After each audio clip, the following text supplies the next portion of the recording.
Greetings, ladies and gentlemen, and welcome to the United States Transhumanist Party Virtual Enlightenment Salon of August 29th, 2021. We have a fascinating conversation in store for you today on the 5 forces that change everything, accelerating technological progress, and in particular, the future of MindTech and the potential for brain hacking to perhaps arise in the future. I'm Gennady Stoliarov II. I'm the chairman of the United States Transhumanist Party.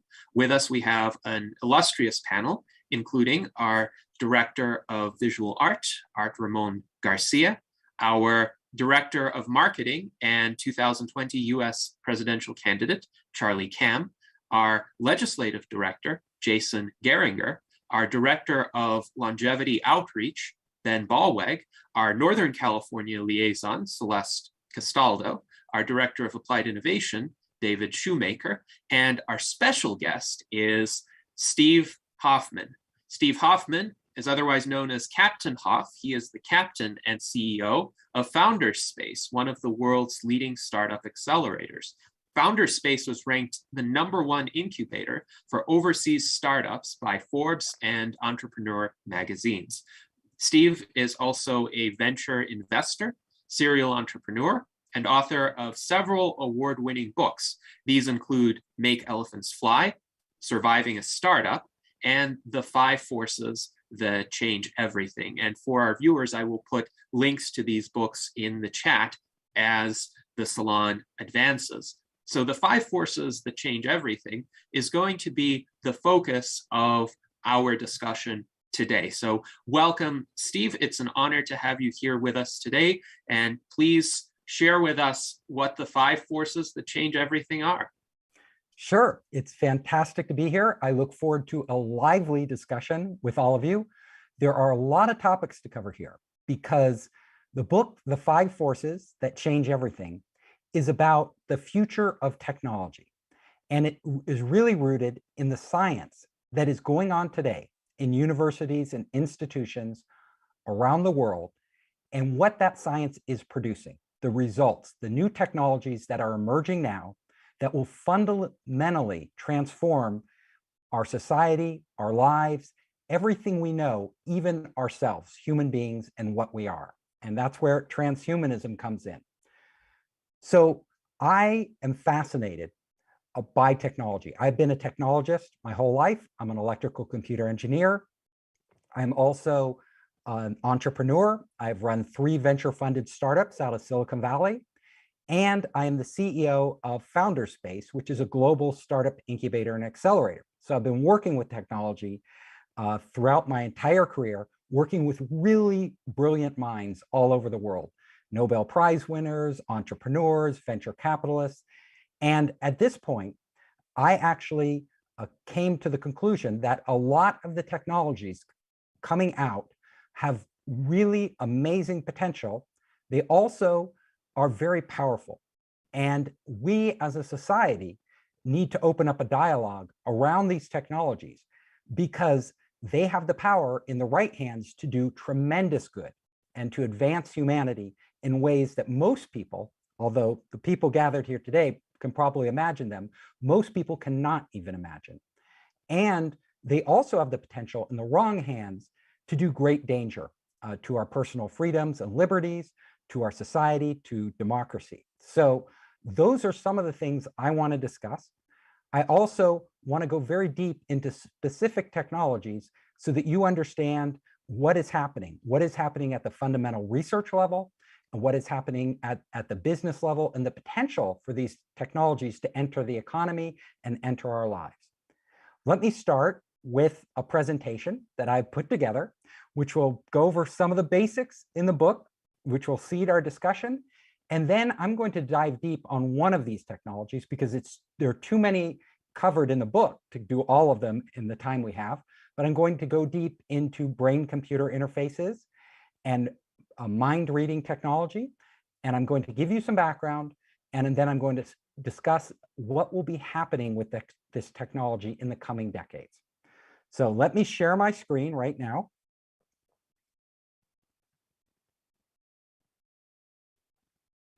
Okay.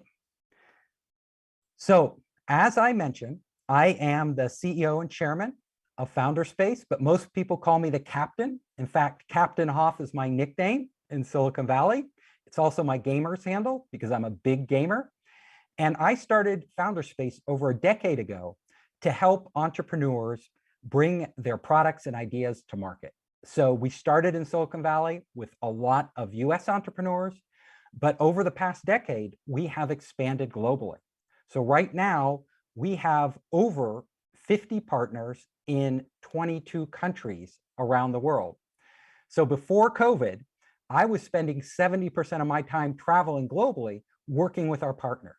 Now, Founderspace gained its reputation as the startup hub where we would partner with overseas accelerators, tech parks, corporations, and most importantly, overseas governments, and help provide a launch pad into Silicon Valley.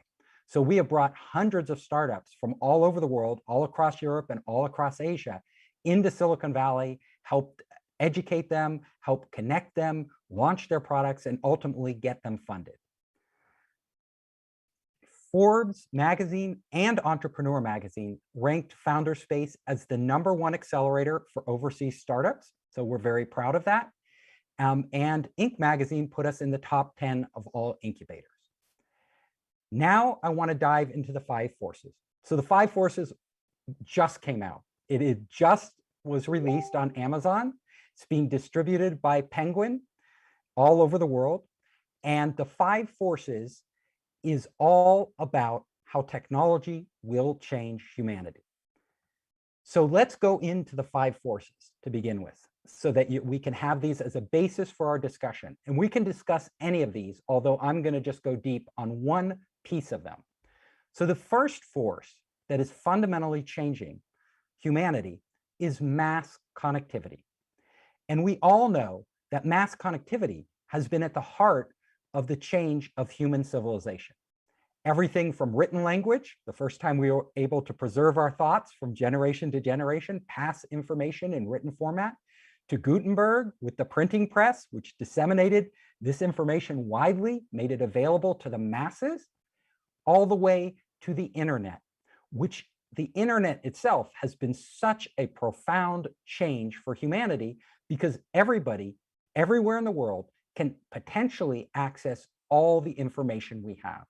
And we can exchange that information. As you know, we can collaborate online. And this is what has given impetus and acceleration to innovation. So we are seeing innovation all around the world happening faster and faster because we are so connected, because we can, the rate at which we can exchange ideas, share information, collaborate with one another, put these together. Now they're remote teams working around the world with the best talent on specific projects. This has harnessed the human potential like nothing else. So the question I pose in the book, the first section of the book, is what comes next? What comes after the internet? What is the most profound transformation of how we communicate and how we connect? And this is the hypothesis I lay out. First of all, we are going to be entering a new age of communication. And we can already see the seeds of this planted today in our world. All the technology is being developed right now that in 10 or 20 years will have a tremendous impact. And if you think 10 or 20 years is long, just think about AI. AI, from the time it was conceived as a technology and the first algorithms were written until today, that was back in the 1950s. So 70 years passed before we have the AI we have today. So what we're seeing now, these beginnings of technology, are just the beginning of where we're headed. The first one I want to talk about is brain-computer interfaces. So at a certain point, and as you all know, if you've been tuning in to Elon Musk and others, they are thinking of developing brain chips. They're actually in the process of doing this. But that is just the beginning. Most likely, we can do a lot of mass connectivity without even a chip inserted in somebody's brain. We will be able to do this potentially through non-invasive devices, such as, EEG is a very crude form of brain-computer interface that's available today. It's still too noisy There isn't enough definition to really act on it at a deep level. You can do things like measure concentration, things like that. But what's coming next will be a very profound change. And I will talk about that in just a little while. So if you look at mass connectivity, it will ultimately replace what we call our mobile phones, our smartphones, as a way to connect to the internet and connect to each other. Because right now, we're all using smartphones. They seem like amazing devices, but if you think about it, a smartphone is clunky. Like, it is not easy to use. You have to tap it. It's a slow input rate. You're confined to a small screen. Imagine when you take a brain-computer interface that allows you to upload and download information and tie that directly to things like augmented reality, virtual reality, so that you can be communicating with your brain, you can be seeing with your eyes, you can potentially even be putting images directly into your brain, although that's a little further out than just basic communication. But when this happens, it is going to be a profound change to how we communicate. I would argue that right now we have iOS and Android as the primary operating systems that are driving. We also have Windows and the Mac, but really mobile is where it's at, iOS and Android. What is coming in the future is what I call Brain OS. Somebody out there, could be Apple, could be Microsoft, could be any other company, Google, will develop a brain operating system that will essentially be the operating system between your brain and the internet. And then at that point, when that brain operating system and the hardware that it requires becomes sophisticated enough, you will not need a smartphone. You will literally, that brain operating system will use AI and other technology and sensor technologies to actually read your brain waves, translate those thoughts into actions that you take on the internet, and then pull down information and create a collaborative environment for you and other people within their minds, but also within augmented reality. So it remains to be seen what form augmented reality and virtual reality take. But I would argue that with brain-computer interfaces, we may not need the bulky glasses. We may not even need something elegant like a contact lens. We may be able to create those images in your mind directly from directly through inputs, stimulation input into our brain. So if you want to think about this, our brains are black boxes. Our brains do not know anything about the outside world, nothing. All we know is what we get through our senses, through our eyes, our ears, our sense of touch, our smell, our taste. Now, these are simply signals coming into our brain. If we can begin to replicate these signals, and they're already doing this in the laboratory right now, replicate these signals and virtually induce signals of taste, signals of touch, signals of sight, signals of sound. And they're doing that with, they already have bionic eyes, they have cochlear implants for the ears, they have already created electronically stimulated tastes on the tongue. All of this is possible. We can artificially create these inputs. We will have a form of mass connectivity that is so rich and so immersive that we will not be able to tell it apart from reality. Now, that's still a ways out. It's not going to happen tomorrow, but we already have the core technologies in development to make this happen. It's absolutely fascinating. It is going to transform humanity. So that is the first force, mass connectivity. The second force that I talk about in the book is bioconvergence. So what is bioconvergence? So I define bioconvergence as humanity biology converging with technology. So how will we reinvent biology on this planet? Well, the most fundamental way that is happening today, and we can see it out there, is CRISPR gene editing technology. So gene editing technology, gene therapies, they're already being deployed en masse. The cost for these new development of gene technologies with CRISPR gene editing kits is coming down. For a few $1,000s, you can set up your own lab. If you know what you're doing, become a biohacker, and you can literally start to create new forms of life, new forms of plant life, new forms of animal life. Now, This is a fascinating area when you take it out there, because this technology is essential for the survival of human beings and other plants and animals on this planet as it changes. Before this talk, we were actually discussing the fires in California. You know, climate change is happening. The Earth is in a crisis stage. It is getting worse. It's not going to get better. And we cannot rely on governments, many of which are dysfunctional, to make change fast enough. And we can't rely on business either to make this change. At the end of the day, we need governments, we need business to take an active role, but we also need technologies. And one of these technologies is gene editing and what it can do. So like at the University of Florida, for example, they are developing right now cattle. They are breeding cattle that can withstand higher temperatures. And universities around the world, they are experimenting on crops that can live in much drier and harsher climates than ever before. So we are modifying our crops. We will be doing this to plants and animals if we want them to survive. It is not out of the realm of speculation to say that certain endangered species, we will actually edit their genes to help them survive on a planet that is changing too fast for them to adapt to. And where it gets really interesting is where we take this technology for gene editing and apply it to human beings. We're already seeing gene therapies out there. There's congenital blindness, and a company, Sparks Therapeutics, has actually taken basic government research, built upon it, and developed a gene therapy that can actually cure people who are destined to become blind, so that by altering their genes, they do not become blind. So it can cure that disease, that blindness disease. We are seeing new gene therapies for cancer. And then you go a step further, and I do in the book because I want to raise the big questions. What happens as we start to change the average person's genes? What does this mean for society when we start to edit our genes?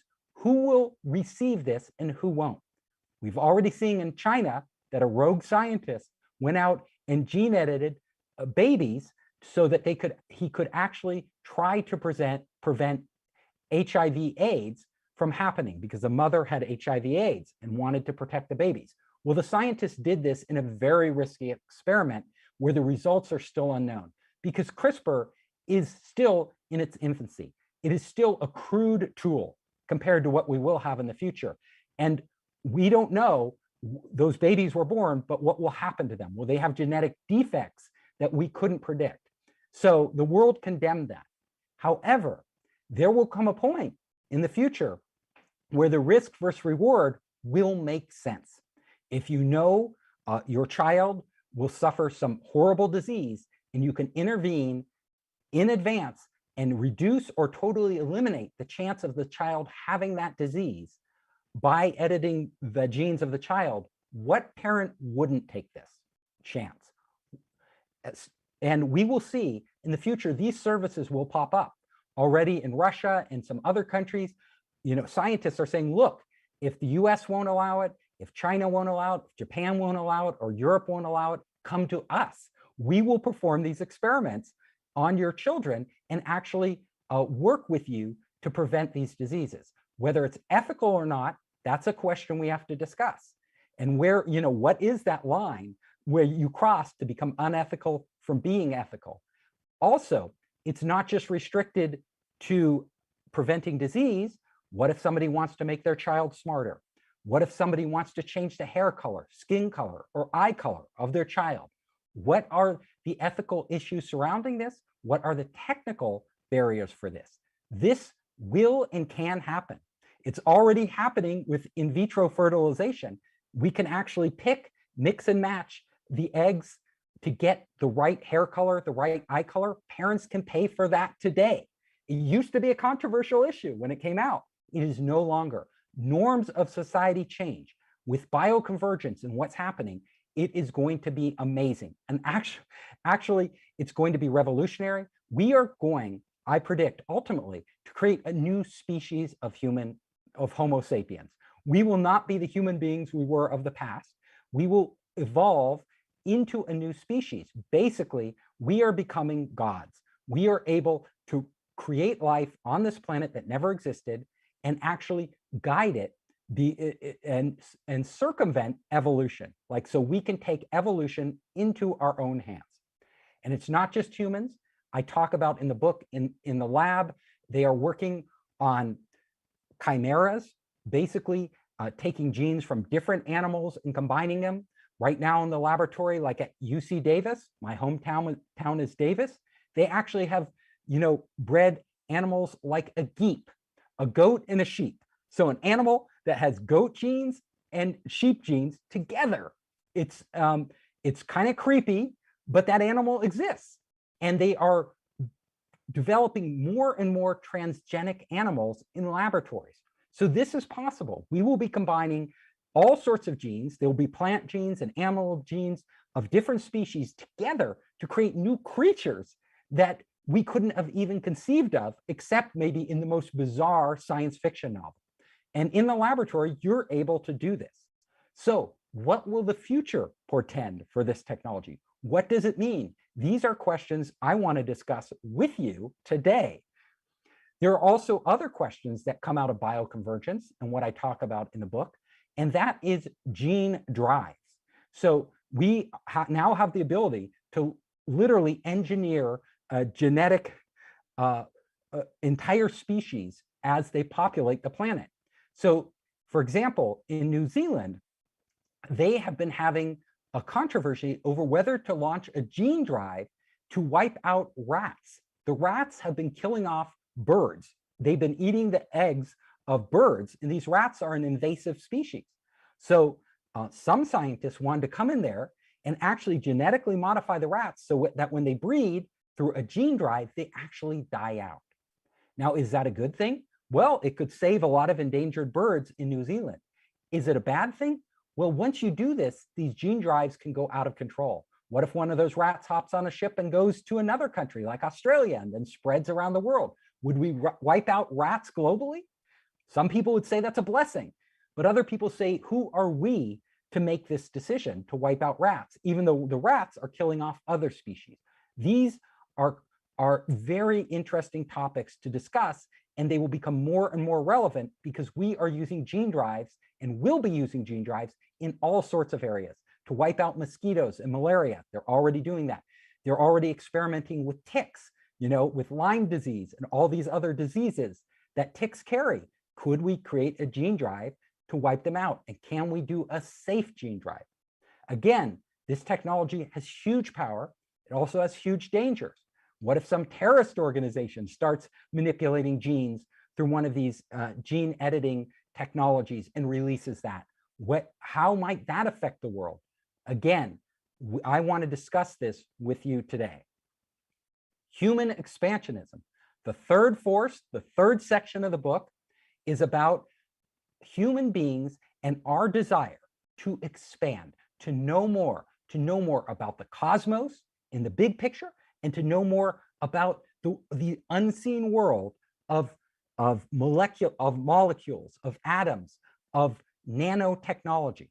So in this section, I talk about the push of science into outer space, as we know with Elon Musk, with Jeff Bezos, with Richard Branson, with all that's going on in that area, us expanding beyond this planet, what we will do, the barriers we face to actually get there, to colonizing Mars, as well as the scientists developing new materials at a molecular level, new machines, nano robots, and working at a nano scale, and how that will transform life here on Earth and our ability to actually create new forms of life that can survive in very harsh environments in outer space. So that's another area we can dive into. Then the fourth force in the fourth section of the book is deep automation. So right now we have been experiencing automation since the beginning of human history.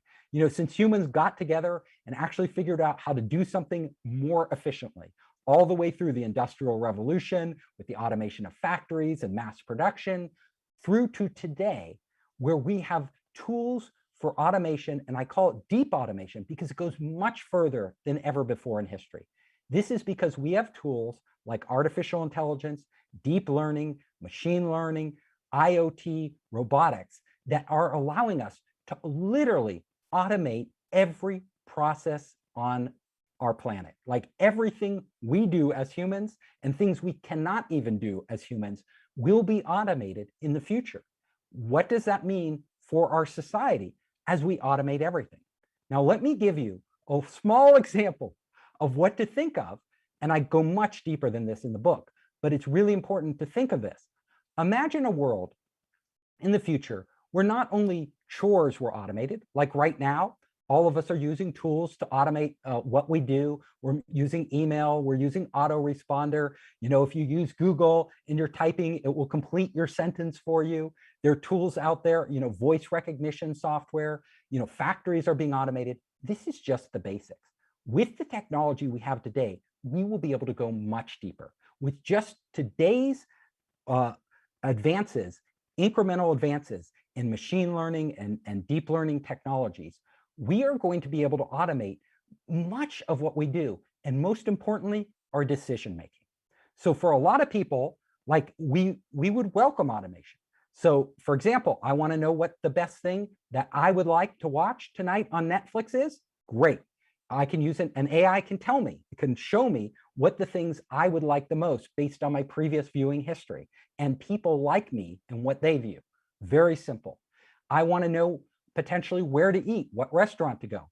We will have advanced versions of AI that will guide us to the restaurant where it can almost guarantee we will have the best experience possible compared to all the other options. However, what happens when we start to rely on AI and the power of deep learning to actually make critical life choices? So for example, I am looking for a new job. I want to go out and get a new job. Any of you who have done job hunting lately know it's still a cumbersome and painful process to go onto these job boards, to actually, you know, post your resume, to actually read all the different requirements, to go through the whole application process, only to discover you're not a right fit for that job. Well, in the future, most of us won't want to go through that. So we will literally go to an AI and we will ask that AI, we'll say, you know the whole job market out there. You've been monitoring me at work, what I do, my performance, my skill sets, the value I can bring. Tell me, is there another job out there that's better for me? Is there a job where I will literally get paid more, where I will literally be happier, where I can go and actually advance myself and get on a better career path? Should I switch jobs right now, or should I stick with it? The AI will be able to give you an answer that you couldn't get on your own. Not only that, the AI will be able to go out there into the world and actually pick the right jobs for you, apply for you automatically, and probably work with other AIs on the other side to actually figure out if it's a match and even negotiate your job and place you in it. That is the future. Is that a good thing? That I am literally handing over the future of my career to an AI? Another question, I want to find somebody potentially to become my boyfriend or girlfriend, my fiance, my spouse. I want to go out there and find somebody who's a good match for me. Well, if you've been on Tinder or any of these dating apps, they are not necessarily the best experience. They are time consuming, clunky, lots of mismatches. In the future, there is a high probability people will be relying on AI that know everything about the other person's personality to actually match them. And so all of these life decisions, these critical life decisions that define who and what we are, we will be delegating to AI. The question is, what does that mean for our future as human beings? The more and more powerful AI becomes, the more we will want to use it, because the greater the benefit it will offer us.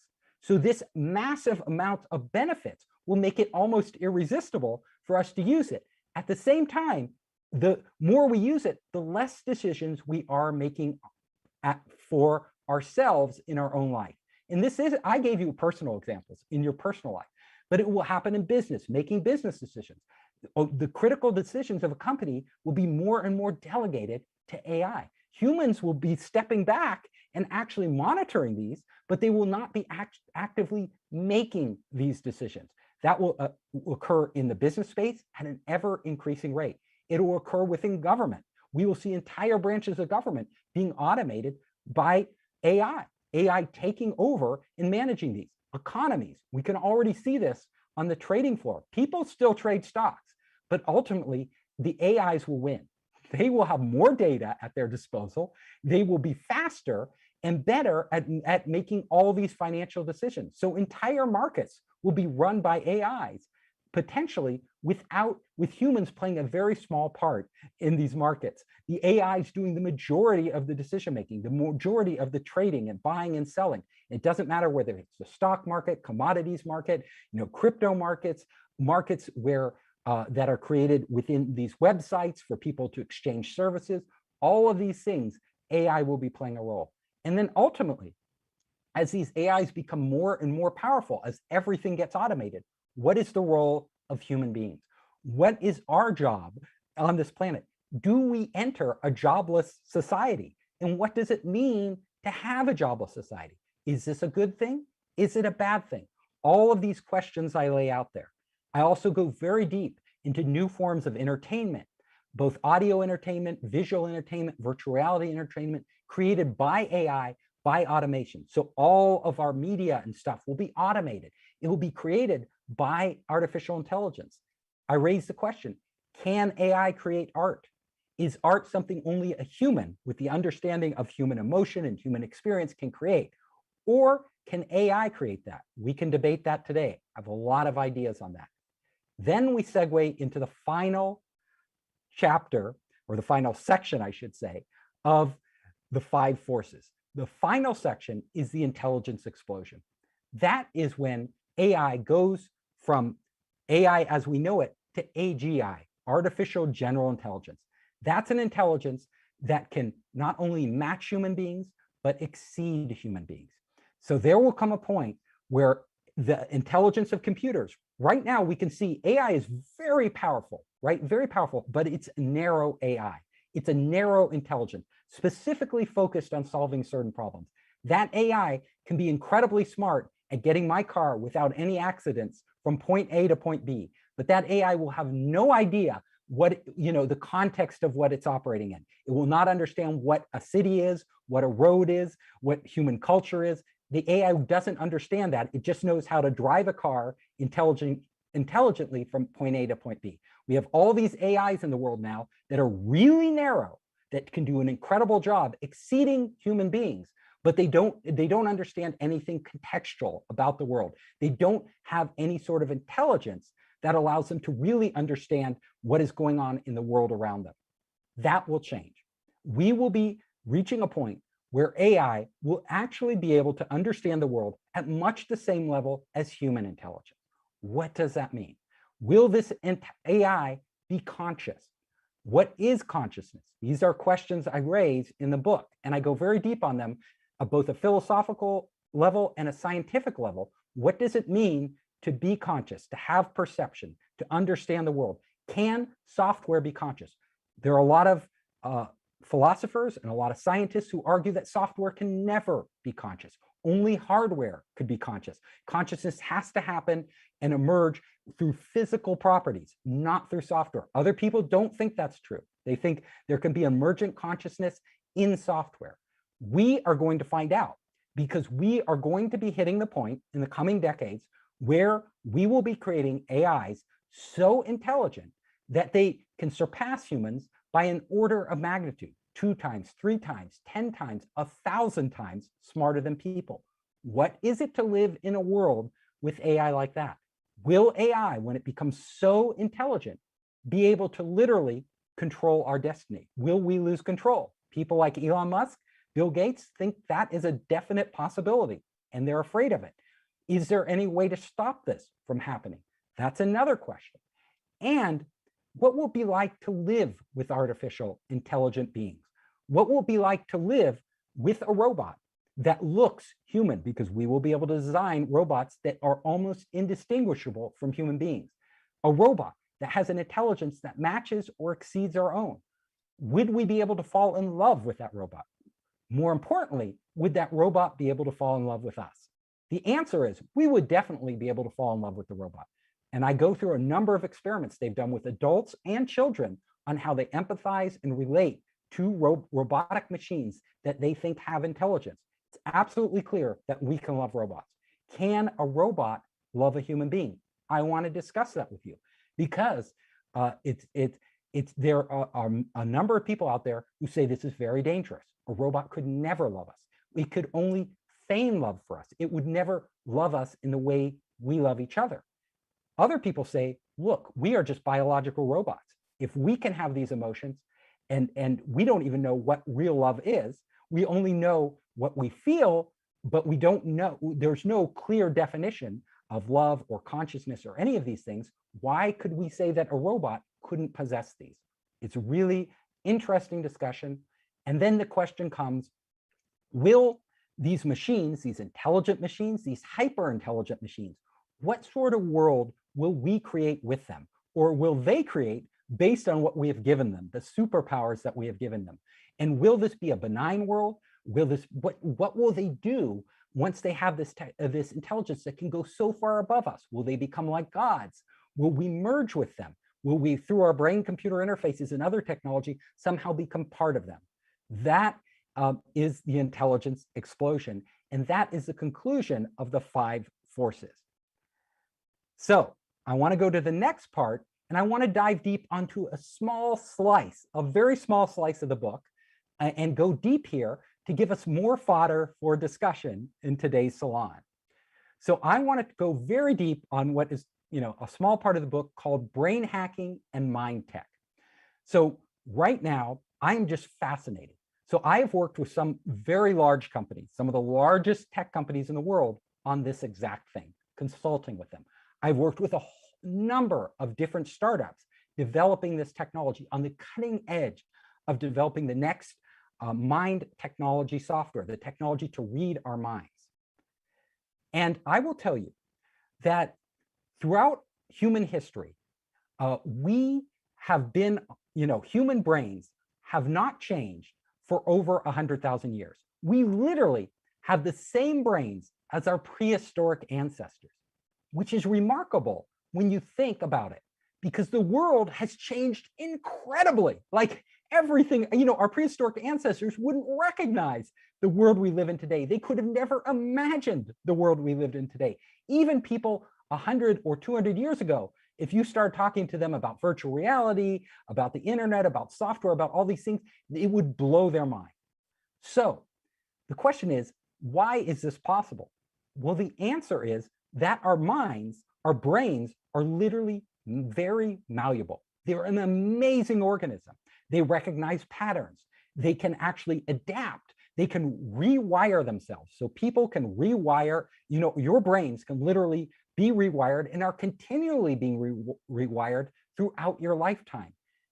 The beauty of the brain is that the brain can actually take whatever's input into it, whatever information, whatever stimuli is put into it, and model a world around it. And the brain has what we call imagination. It can actually make these imaginary models of the world. And we can see that today very clearly, because you can go all around the world and you can see people who believe in different things. They believe in different religions. They believe in different political ideologies. They believe in different spiritual ideology. Even people who have the same exact worldview would actually still perceive the world very differently, because all of us live trapped inside our heads in these mental models that we have created of the world. Now, what does that mean as we apply brain-computer technology? Well, I want to go back to some very basic research. So for years at Duke University, they've been doing deep research into brain-computer interfaces. They have actually implanted chips in the brains of monkeys, like I'm showing you on the slide here. Now, these monkeys, each with a chip in their brain, have actually learned how to feed themselves. They literally can take a piece of food and have learned just by trial and error how to control a robotic arm and feed themselves. Pretty amazing. If a monkey can feed itself with a robotic arm, humans can do it. Monkeys have also learned to drive around electric wheelchairs just with their brain. If a monkey can drive a wheelchair, we should be able to drive a vehicle with our thoughts. That is possible today. Where it gets really interesting is when we have wired rats. So at Duke University, Dr. Nicolalis, he's one of the pioneers in this field, he actually took 2 different rats in 2 different cages, and these rats were actually not even in the same building. They were in different cities. He put a chip in each of these brains, in each of their brains, and connected it through a wire to the internet. Now, when the rat on one cage actually was given a signal that it learned whenever that light would go on, this is the encoder rat, whenever the light would go on, if it pressed a button, it could get a reward, a sweet reward. You know, rats love sweet things, so it could get a sweet reward. The rat in another city that had its brain connected to that first rat literally could learn to do the same thing in an extremely short amount of time. So basically, the first rat did it, the brain processed it, that information was transferred to the second rat. Why is this so amazing? That one rat could learn what another rat did when its brains were wired together. Well, what they had proven here is that we can literally transfer information from one living brain through the internet to another living brain. Think about that. We can transfer information from one living brain to another living brain through the internet. What does that mean once we get brain chips? At Berkeley, UC Berkeley, they did another experiment. They used fMRI to do brain image recording. So fMRI measures the blood flow in brains, and you can tell a lot about what a person is, how a person is thinking, their thoughts, just through an fMRI scan. Now, the amazing thing they did in this experiment was they actually showed a person a video clip while they were in this fMRI machine. Then they had AI look just at their brain, at the information they extracted from fMRI in their brain. And they had that AI reconstruct the image the person was seeing. Now, if you look here in the PowerPoint slide I'm showing you, the images are fuzzy. Like the image reconstructed by the AI is fuzzy. It's not the fidelity of the original image. But you can clearly see that the AI got the information just from the brain about what this person is seeing. In essence, it pulled information out of the brain directly. Why is this so important? Well, this is a very first crude experiment. The resolution on these is going to come up. I was at UC Toronto, and in UC Toronto, Dr. Adrian Nestor is actually working on this technology where he has people look at a screen of an image, and they have a non-invasive device, not a big fMRI machine, which is really clunky, but a machine, an EEG cap, a simple cap that measures brainwaves, and he is able to extract image information and reproduce images that a face that a person is seeing on the computer screen, pull it out of their brain. Dr. Nestor actually predicts that this technology will be used in the world for many different things. One of the critical things it could be used for is a court of law. If somebody is a witness to a murder, you could actually take the witnesses and extract information from their brain that they have saved in their brain. The visuals that they have, you have them call up those memories and extract them and actually get a picture of the crime scene and potentially of the criminal. They could do the same to the criminal. So in the future, we may be using this technology for all sorts of things, including, you know, how people are prosecuted for crimes in our courts. Monkey brain network. Another experiment they did at Duke University was very interesting. Now, in this case, they had 3 different monkeys, all of them with chips in their brains. And what they did is they wired these monkeys together. So all of their brains were connected. And then they asked the monkeys to solve a problem that no single monkey could solve on their own.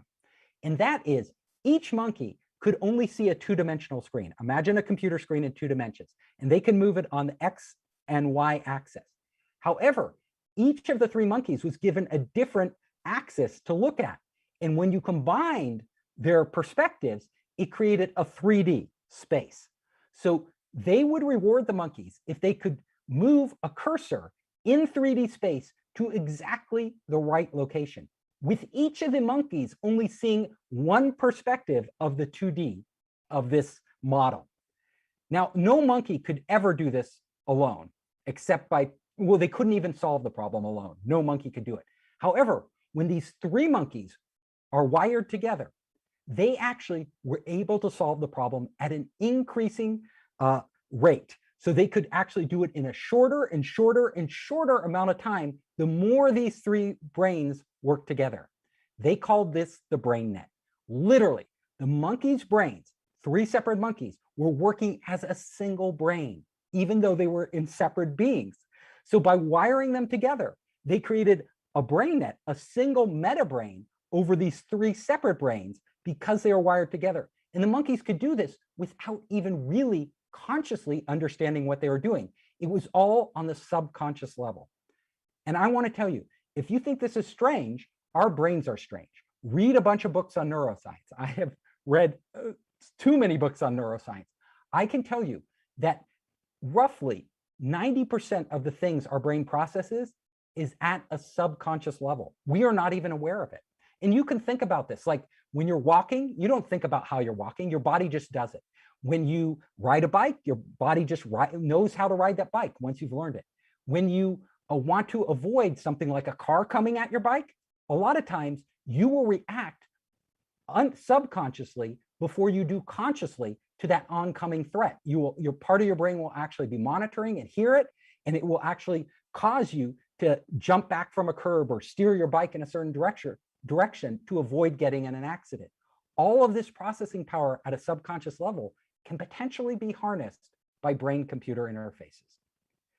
They did an experiment at Harvard where they actually had a human being with a non-invasive brain-computer interface control a rat with a chip in its brain. Now, the amazing thing here is a human being, just by thinking, could make the rat move different parts of its body. And they even had a human being guide a rat through a maze, Now, they monitored the rat, and what they determined by monitoring the rat's brain waves and brain activity is the rat didn't think it was being controlled by somebody. The rat didn't even know it was being controlled by somebody. It basically thought the decisions it was making as it went through the maze were its own. They weren't those of an outside influencer like a human being. So this raises a host of new questions. When you're getting your brain chip, will you even know if somebody's on the other end pulling the strings? This rat didn't. I'm not sure we would know either. At Brown University, they have a project called Braingate. They have actually taken these chips and implanted them in humans. So as you can see, just like the monkey could, the human being can learn to feed herself. She is a woman who has suffered a stroke, has what's called locked-in syndrome. She can't move anything in her body, but maybe blink her eyes. That's all she can do. But she can suddenly have a new semblance of life because she can take control through this robotic arm. She's no longer dependent upon other people to feed her. She can guide her wheelchair around.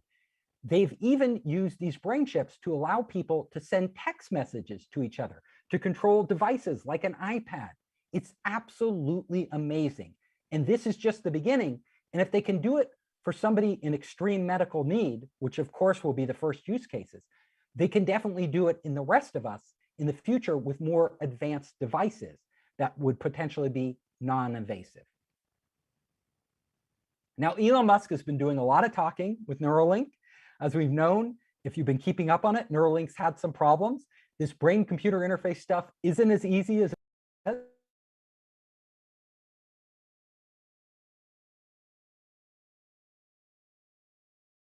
up. He wants it to happen sooner. He's not that patient a guy. This stuff is really hard. You know, our understanding of the brain, we're still in the very early stages of neuroscience. There is so much more we have to learn, but the potential is there. And Elon Musk and others, like the Kernel, the group Kernel, the new group that formed out of Neuralink that just branched off and got, $47 million, all of these have potential and will be players in defining where we go with this technology.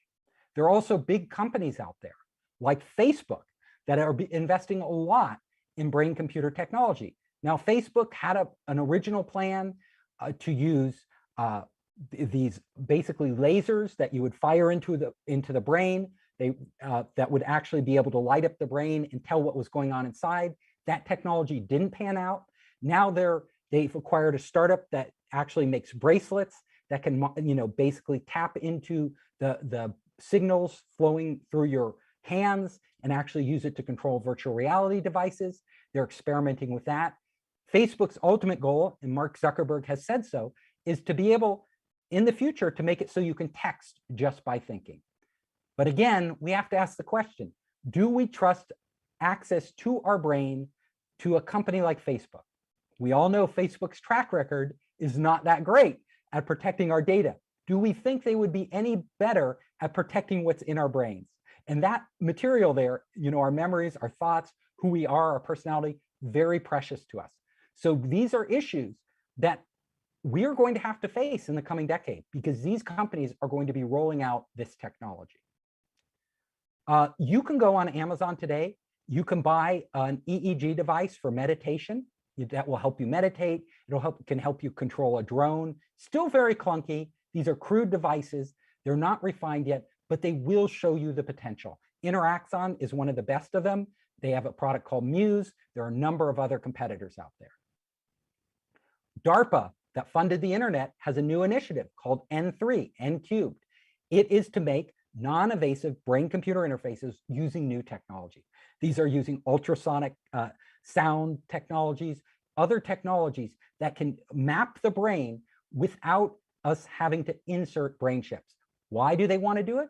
Well, the military would benefit enormously from having smart helmets where people, instead of shouting over a battlefield, can actually upload and download information in real time as they're on the battlefield, coordinating their movements with the movements of what they're building now, AI-powered tanks, AI-powered drones, AI-powered robots of all sorts that will be on these battlefields fighting alongside them.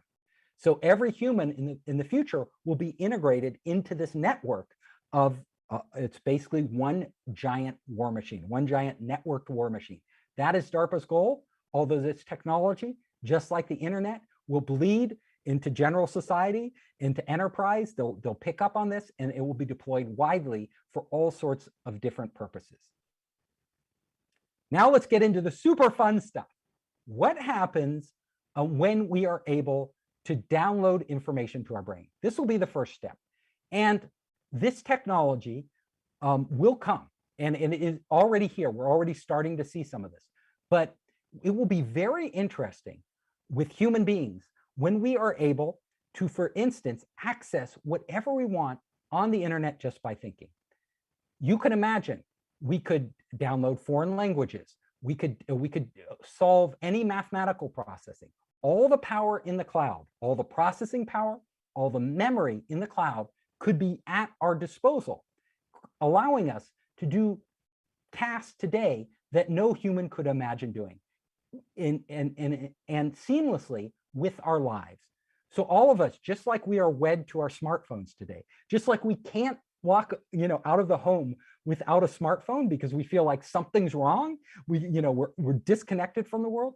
In the future, all of us will actually become integrated with this brain-computer interface technology to the point where it will be hard to imagine doing our jobs or even living our personal lives without a brain-computer interface, because we'll become used to just getting all these information, everything from maps when we're traveling to advice on what to eat, where to go, who we need to meet next, scheduling things. We will have an AI literally in our head working alongside us to organize and structure our lives. Where it gets really cool is at night. Let's say we go to sleep. We know right now that our minds are not inactive when we sleep. In fact, they are very active. What's to say that these brain-computer interfaces can't be used while we're sleeping to do all sorts of things? We could actually program them to create certain dreams for us. These dreams could be therapeutic, reducing stress in our lives. They could be educational. We could be dreaming of foreign languages and conversations we have in other languages. We could potentially even download and learn languages and skills in our sleep that we can then use when we are conscious. We could potentially record our dreams with brain-computer interfaces. They already have these new devices on the market now. One of them is called Dream, that can actually help people potentially sleep better by regulating their brainwaves, by creating much more calm brainwaves so that they fall into deeper sleep. All of these things are going to be entering the marketplace in the future. Where it gets really interesting is when we use these brain-computer interfaces to do even more. So what's to say when I have a chip in my brain and you have a chip in your brain, or we have these advanced, non-invasive brain-computer interfaces that can allow us to read and write, what's to say we cannot exchange memories? A memory, again, forms in my brain. Will it be possible? The question is, could we extract that memory and actually recreate it in your brain? Now imagine how cool this would be. You have a grandparent. Your grandparents had an entire life. What if you could sit with your grandparent, talk about the past, and actually relive and share those memories in real time? Wouldn't that be amazing? What if you could take memories and upload them into the cloud for retrieval later? We know that human beings forget most of what we experience. Unless you have a photographic memory, most of what we experience just fades away. But potentially we could be recording all of this, and at any time we could pull it back down. Now, in the normal human brain, when you pull down a memory, you're actually recreating that memory. That memory is never the same. Every time you replay a memory of your past, you actually change that memory. Just by remembering it, recalling it, you are actually introducing errors into that memory. You are reimagining it, and those memories will change. This is why eyewitness accounts cannot be relied upon. Memories are very malleable. They're always changing.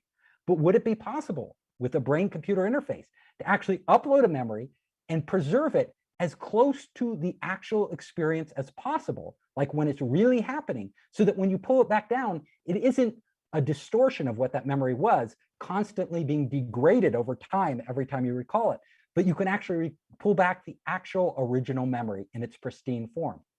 Totally amazing. Now imagine taking brain-computer interfaces and actually allow us to save and transmit our emotions. Again, what are emotions, right? They are basically signals that we have in our brain that stimulate our brain to create certain feelings we have, feelings of joy, feelings of sadness, anxiety, all of these different feelings, anger. Could we actually exchange emotions with other human beings? Could we potentially extract an emotion from another person and feel it? So you're with the person you love, a partner, a spouse that you love, and a family member, and that person is suffering sadness. Right now, we can empathize with them. We can say, oh, I feel, your sadness, but we don't actually feel it. All we feel is that whatever we feel in ourselves, whatever empathy we can have for them, but we could never know the sadness or the pain of another human being. All of us live in our own little bubbles. We never know what we cannot feel. All the rest of the world, we can only interpret and then recreate in ourselves an approximation of what that might be that somebody else is feeling. However, with brain-computer interfaces, we may have the potential to actually feel what another human being is feeling, to feel their joy. You could share joy. You could feel somebody else's love. You could feel their sadness and share those experiences with them. How would that be? What would the world be like when we can do that? We would no longer be alone. Like, all of us are together, but ironically, all of us are completely separate. Like, we all are bonded and communicating as one, but at the same time, there is this barrier between us because we can never know what somebody else really feels. However, in the future, we may be able to bridge this gap. Humanity be able to connect on a level we have never connected before in our existence. So it's potentially fascinating. It's potentially transformative experience. If you're with somebody and you say, do you love me? And they say they love you. In the future, the girlfriend or boyfriend could say, prove it to me. Let me feel your love. That's a weird thing, right? You would actually ask for proof because you could actually then tap in and see if they really felt what they said they felt. We may even be able to download emotions from other people, artificial emotions, and feel those emotions. When you're watching entertainment with a brain-computer interface in the future, You might not only be able to see an experience, but you could actually feel what the actors in the movie were feeling, feel their sadness, their fear, their love during that entertainment experience. Same with a game. Will games come with augmented emotion? The potential for this it's just mind-boggling when you start to go down the different paths. Robotic cells. So not only will we be able to connect with other people on a much deeper level, but we will be able to create machines, these artificial robots that we will be able to potentially inhabit. So imagine you create a brain-computer interface that can actually two-way communicate. You hook it up to a robot, a robotic hummingbird. This hummingbird can fly around, and you could literally know what it's like to fly. The sensors, whatever sensors are embedded in this electronic hummingbird, would become your senses. Literally, the wind on their wings, the light through their eyes, the taste of the nectar when they go up to a flower and stick their beak in it. All of these could be transmitted to you wirelessly through a potential robot. How would it be to be a dolphin, to be an eagle? We could not only do this with robots, like we could build these robots, but we could do it with living animals. We could put a brain chip in a dolphin. We could have put a brain chip in an eagle, and you could actually wirelessly connect to their brains and start to share experiences with them. I'm not saying this technology will be here in a short time, but it is possible. It will be possible for us to experience some of this. We don't know exactly what those experiences will be like, but I am hypothesizing now what they could be like, what the potentialities are for this type of technology. And it is mind-blowing because different animals have different senses. Each animal has its own Umwelt. An Umwelt is the totality of all the experience of all their senses. Now you take an insect, it can see in ultraviolet. You take elephants and they communicate in different ways than humans do, like through vibrations. Same with whales, through their sonic vibrations through the water. What would it be like to have those experiences with those animals? Even an animal as simple as a dog in your house can hear at a level you can't hear.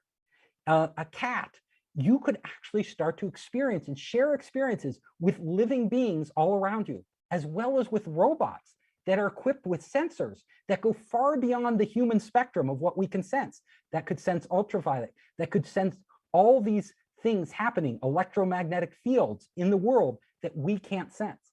And as I've said before, the brain is very malleable.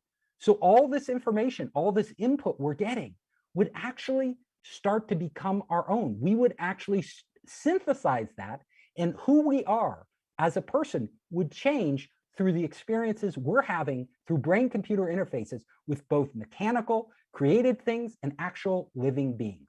It will totally transform our perception of reality once we do this. The brain net. I spoke earlier about the brain net with the 3 monkeys connected together. There's 3 separate brains acting as a single brain to solve a problem. What happens when you get hundreds of thousands, millions, potentially even billions of people with their brains wired together through the internet? What sort of meta consciousness would arise, would emerge from this network of brains? Could the collection of all humanity's brains combined with advanced artificial intelligence plugged into the same network, and all these robots sensing and learning different things all around the planet and potentially on other planets, all feeding this information in, what sort of consciousness would arise from this? Combine that with the explosion in intelligence that we are going to see as artificial intelligence becomes more and more powerful, as AGI actually comes into being. What will this mean for humanity? Will we be creating a new form of God, a new higher consciousness emergent above all of our consciousness that exists, that could inform and guide us? Is this possible? These are things I want to discuss with you today because I find them absolutely fascinating. And I think we are on the cusp of this technology coming, and it is the potential for it to remake what we know of as existence and to better understand ourselves and our place in the universe. We're just beginning to scratch at that. We're just beginning to see what the potentials are. So there will be a world in the future where I predict we may be able to abandon our bodies.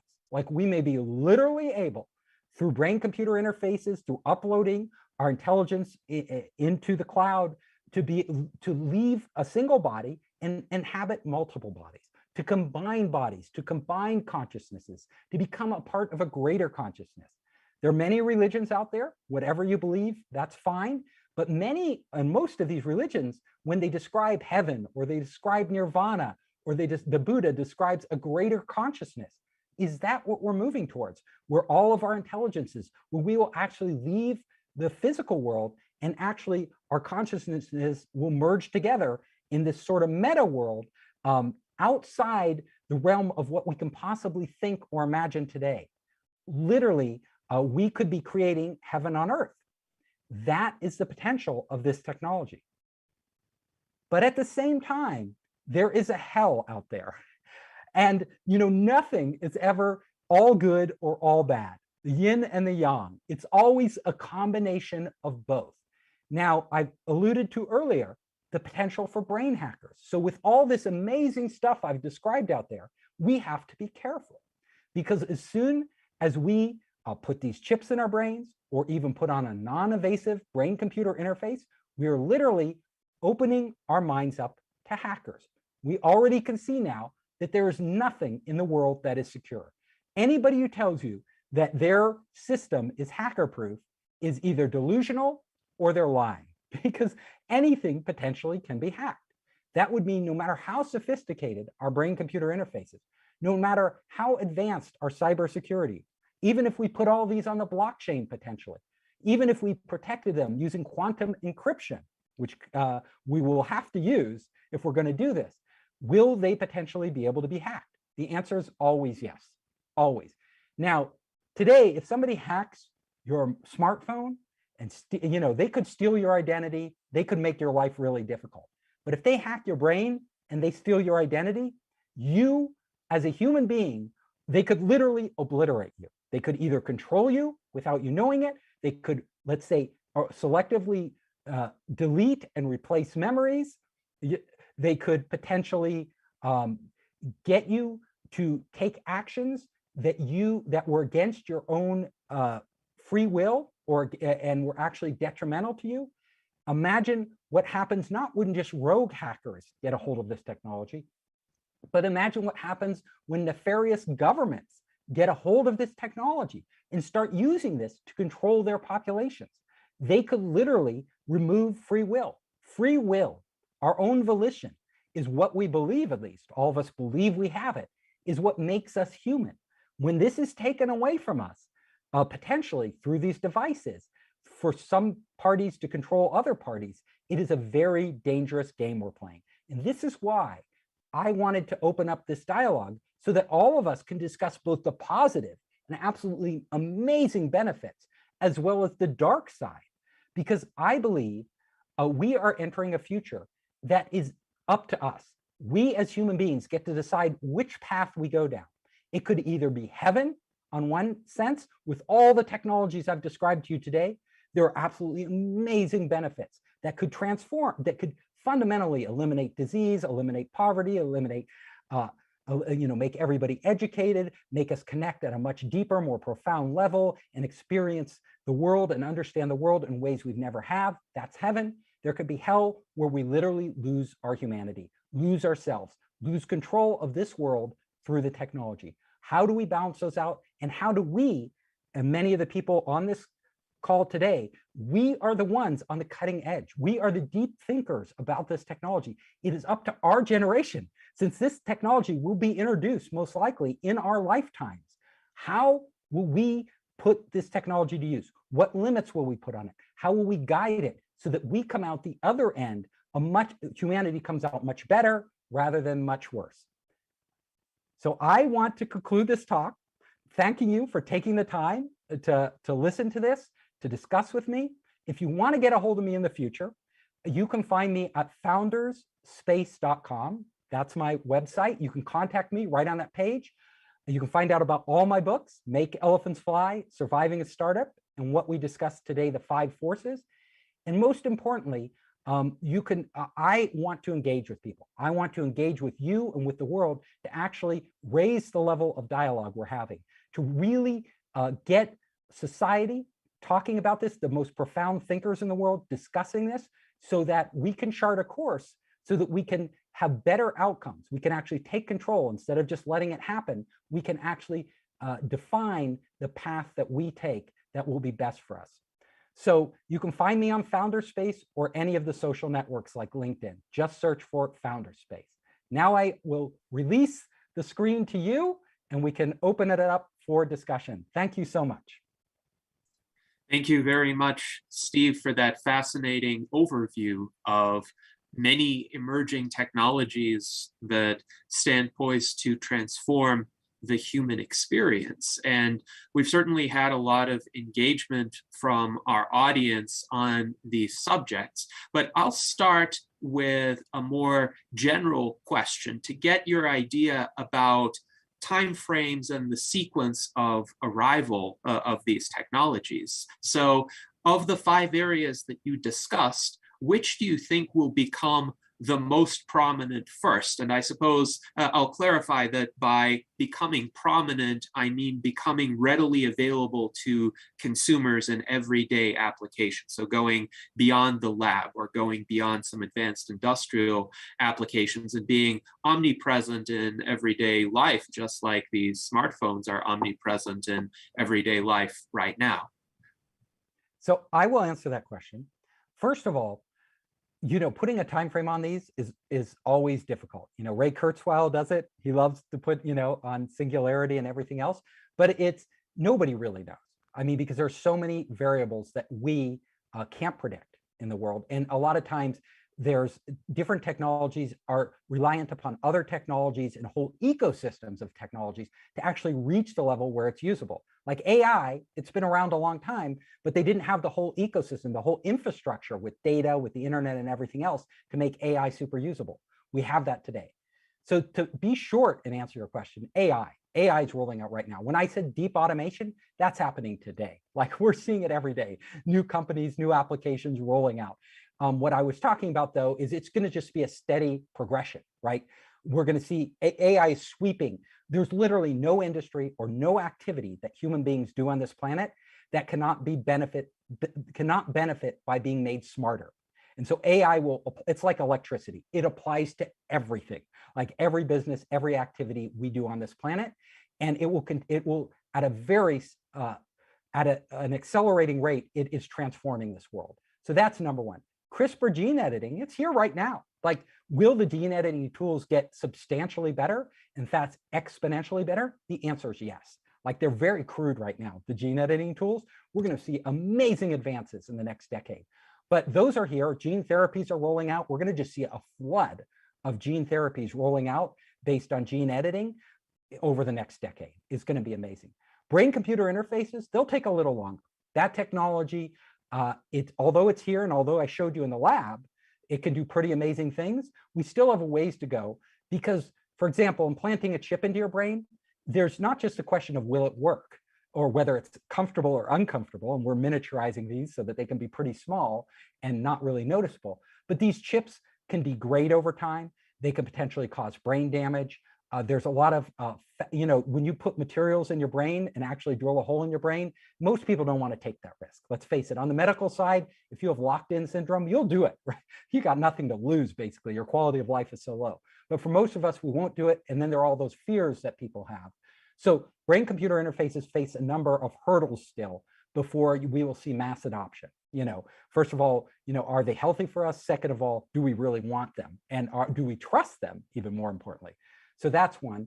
Space technology is accelerating. We already see that one. Nanotechnology is taking longer. So like space has moved faster. I think if you look back 30 years ago, we would have never guessed we'd be where we are today with these space programs. Elon Musk was, pretty amazing as a pioneer and leading the way and showing that something that most people at NASA, most entrenched, scientists out there thought we would never get to this level so quickly.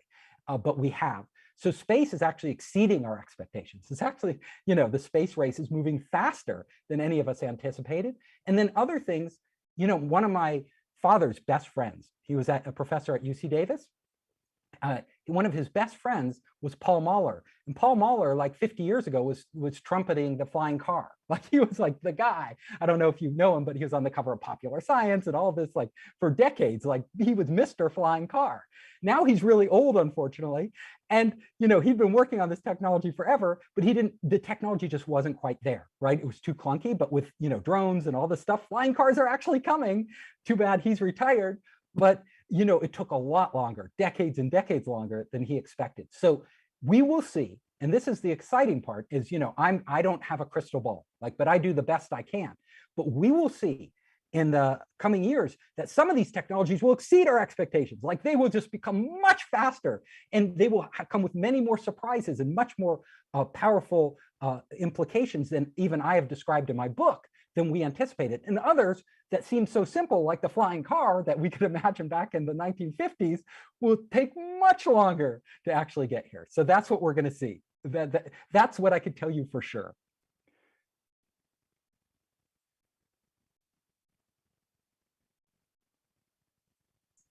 Yes, thank you, Steve, for that answer. And we really appreciate you delving into essentially the timeframes for each of these technologies and how they compare to expectations and perhaps past expectations as well. And of course, it is sometimes difficult to be a futurist because sometimes our prognostications and the results can contrast to quite a great extent, as we've seen with the flying car. But hopefully that vision of future possibilities will actually inspire more people to work on these technologies and bring them about, as I think Elon Musk is a prime example of doing. Now we have some questions from our foreign ambassador in Spain, Dr. Jose Cordero. So Jose, please proceed. Yes, hello. And Steve, congratulations on a fantastic presentation. Thank you. I am only sorry that I missed the first 5 minutes because I am in Madrid, and here we have dinner very late. So I was just coming back from dinner, but I enjoyed everything that you said very much. And my question is related a little bit to what Gennady was mentioning, because I worked during the first 5 years of Singularity University between 2009 and 2014 with Ray Kurzweil, who has an incredible record of predictions, hitting about 83%, which is amazing. And he talks about reaching longevity, escape velocity, and passing the Alan Turing test, both by about 2029, 2030, and reaching immortality and the singularity by 2045. So my question, and I know that, and I have heard what you have said, but again, I just want to be pushy with those two dates, which are so important, number one. And number two, because I have also seen this for so long, and as I mentioned, in Singularity University in 2009, we talked about all of this already. That is 12 years ago, and much of it has not happened.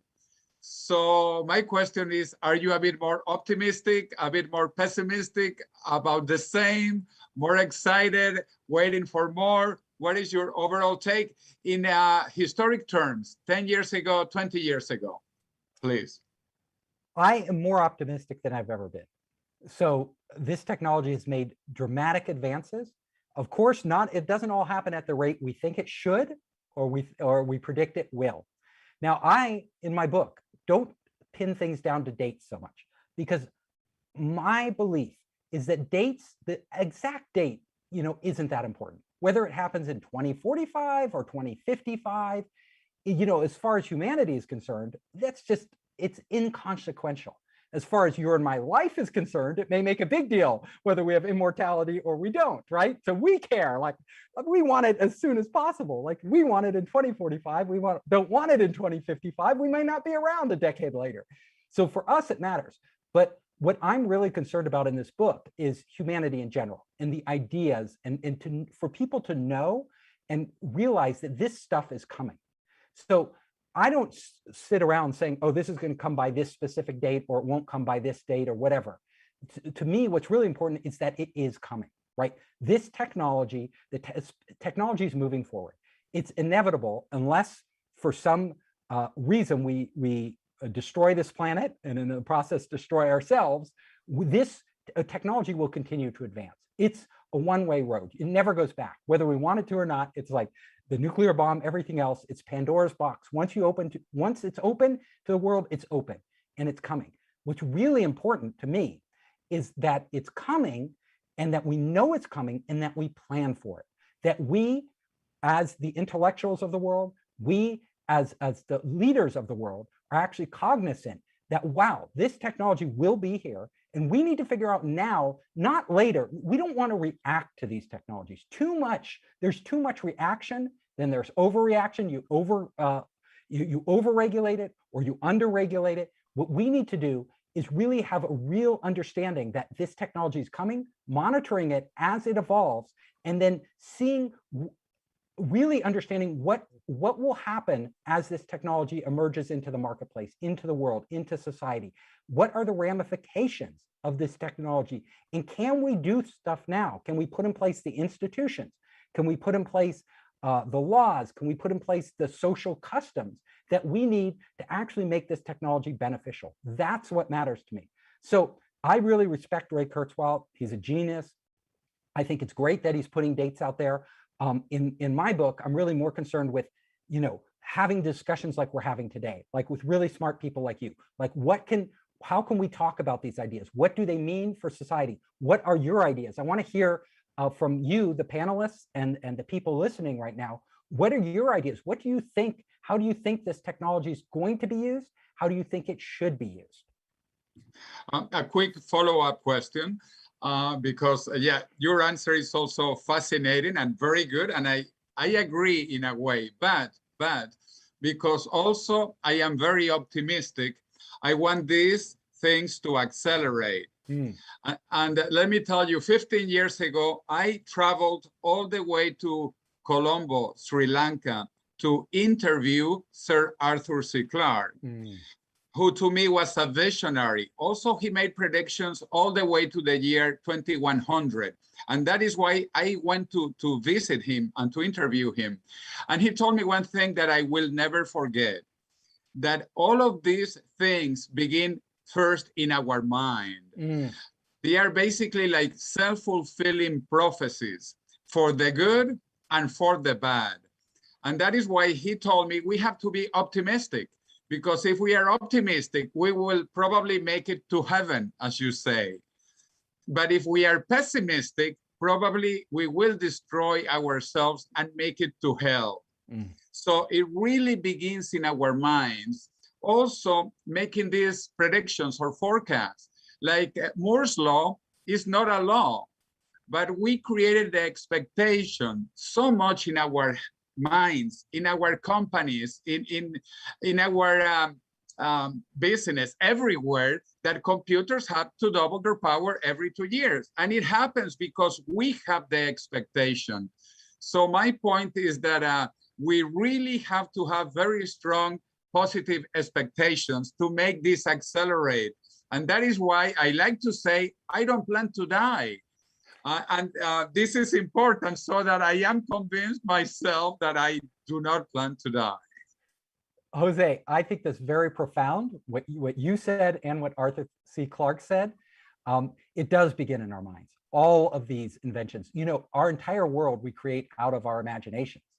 And also it's very important to have a very positive worldview, a positive outlook about these things, because that's how we can create for everybody around us and for all of us a much better future. So I totally agree. Yes, thank you to both Steve and Jose. And of course, this technological progress, as you pointed out, Steve, raises a lot of fascinating philosophical questions. One of them was posed by Jason Geringer, who asks, in the future, where do you think we should draw a line between human and something more? When or what would be a new species arising out of this convergence of technologies? Or do you think it will still all be humanity no matter how far it advances? That is a great question. So I've thought about that, and I think it's going to be really difficult. Well, a lot of these changes will be incremental. Like we'll start eliminating diseases through gene editing. We'll start embedding chips and other electronics into our bodies, potentially nanotechnology to fight off cancers and regulate our hormones and do all these different things. When do we stop becoming Homo sapiens? Like when do we evolve into some other type of sapien, especially where genetics are concerned? What defines the difference between a species? Now, in science, they have clear definitions of species. And Homo sapiens are just one type of sapien. There's a lot of other sapiens out there. I predict we will come up with names like neo-sapiens and other things that human beings will become at a certain level. Some of it may be arbitrary, actually. So we may just put up a cutoff point, like if your IQ is above a certain level that has been influenced by, human could attain this without genetic editing, without gene therapies and gene editing, you could not attain this IQ, then you are now potentially a new species. What do we call that? What is that? Are different, really important, are different rights bestowed upon different species of human beings as we start to develop them? Will there be older species? Could we upgrade older species? Like, if I'm this dinosaur out there and then I have children that are gene edited that are twice as smart as I am and resistant to disease and, better looking and all these different traits we give them, taller, stronger, whatever we want to give them, what are they and what am I? And potentially, it's going to be a very interesting world. And these decisions are going, who's going to make these decisions? Are we going to allow the free market to make them? Should we allow the free market to make them, right? Should we allow anybody with the money and the ability to go out and enhance their children and potentially enhance themselves? Should government step in and regulate that? Do we want government to regulate it? These are questions that are fascinating to me because it's going to happen. And yes, I think we will end up, if you look far enough, the further we go into the future, the more branches of humanity there will become, of sapiens. Like we will start to develop, and many science fiction authors have already discussed this a lot. But as we have people living on Mars, they will have to have entirely different biologies, right, to survive on a planet like that more naturally. Like human beings, we could create environments where humans can survive, but it will be much easier if we start to gene edit. There are potentially inhabitable planet oceans out there and moons out there, which will have rich oceans and, that can actually support life. Will we create a species, a new species, intelligent species that we can actually enter these oceans and start to create whole new societies on these distant planets? These are questions that remain, that are open, but I predict these will happen. Now, those are much further out in the future, but even within our lifetime, there will be countries out there. For example, let's say Russia decides, we're going to allow you to edit human beings, and anybody with the money can come here and do that. And in fact, we're going to upgrade the entire Russian population. Like we're going to mandate it so that every baby in Russia undergoes gene editing, and it enhances their intelligence, lowers disease rate, all these different positive traits that we can do. All of a sudden, Russia is going to be creating these super babies, right? Their next generation. Will the United States and China stand by idly and allow Russia to do this? What could they do to stop Russia short of invading Russia? And if they don't choose to invade Russia and actually just clamp down or put sanctions on or try to curb Russia from doing this, then will we adopt those technologies merely to keep up with them? Like that's a scenario out there that I could see, is that once this technology is out there, it'll be sort of like an arms race, but with genetics. Like we will have to upgrade ourselves. And therefore, that acceleration of the development of new species, which comes back to the original question, will we develop these new species? It will happen faster and faster because we'll all be racing to generate the next generation of our population and upgrade our existing population to compete in a world of much smarter, intelligent beings, whatever we tend to call them. Yes, and this is why it is so important to be having these conversations now and to be able to anticipate and prepare for such futures. The US Transhumanist Party has been thinking about these issues, and our members have indeed voted to adopt the Transhumanist Bill of Rights, which is now in its third version. And this is a blueprint for a future society where there exists such a diversity of sentient entities that it may no longer be fitting to only speak of human rights, that the concept of rights would need to be generalized based on more universalizable criteria of sentience and sapience and intelligence that could then ensure peace within society, ensure a harmonious coexistence of all of these entities and a respect for their rights, as well as provide a common denominator for what those rights are. So this is indeed an area that we have thought about in great depth, but I appreciate your perspectives on these kinds of possible futures as well. So Siba Chamuza, who is our new foreign ambassador in Togo, asks a question about regulation. Can regulation slow down the acceleration of AI performance? Or do you think it's more like some sort of inexorable law of accelerating returns, that innovation will find a way around the regulation? In some place where the AI is not as regulated, there will still be advances that will ultimately trickle down to the rest of the world. So my belief is regulation can slow down the development of any technology. Now, we've seen this, like when, in China, for example, under Mao, right? They took a big not leap forward, they took a big leap backwards. And China was, had all this potential that we can see it's realizing today, but that was literally for decades put on hold and actually put in reverse. So that's an extreme example. But in America, we have institutions and laws that are actually very positive towards accelerating the development of technology. Could things change in America? Yes, if we have political leadership that puts the brakes on a lot of this technology, because America is one of the world's powerhouses in forging the way.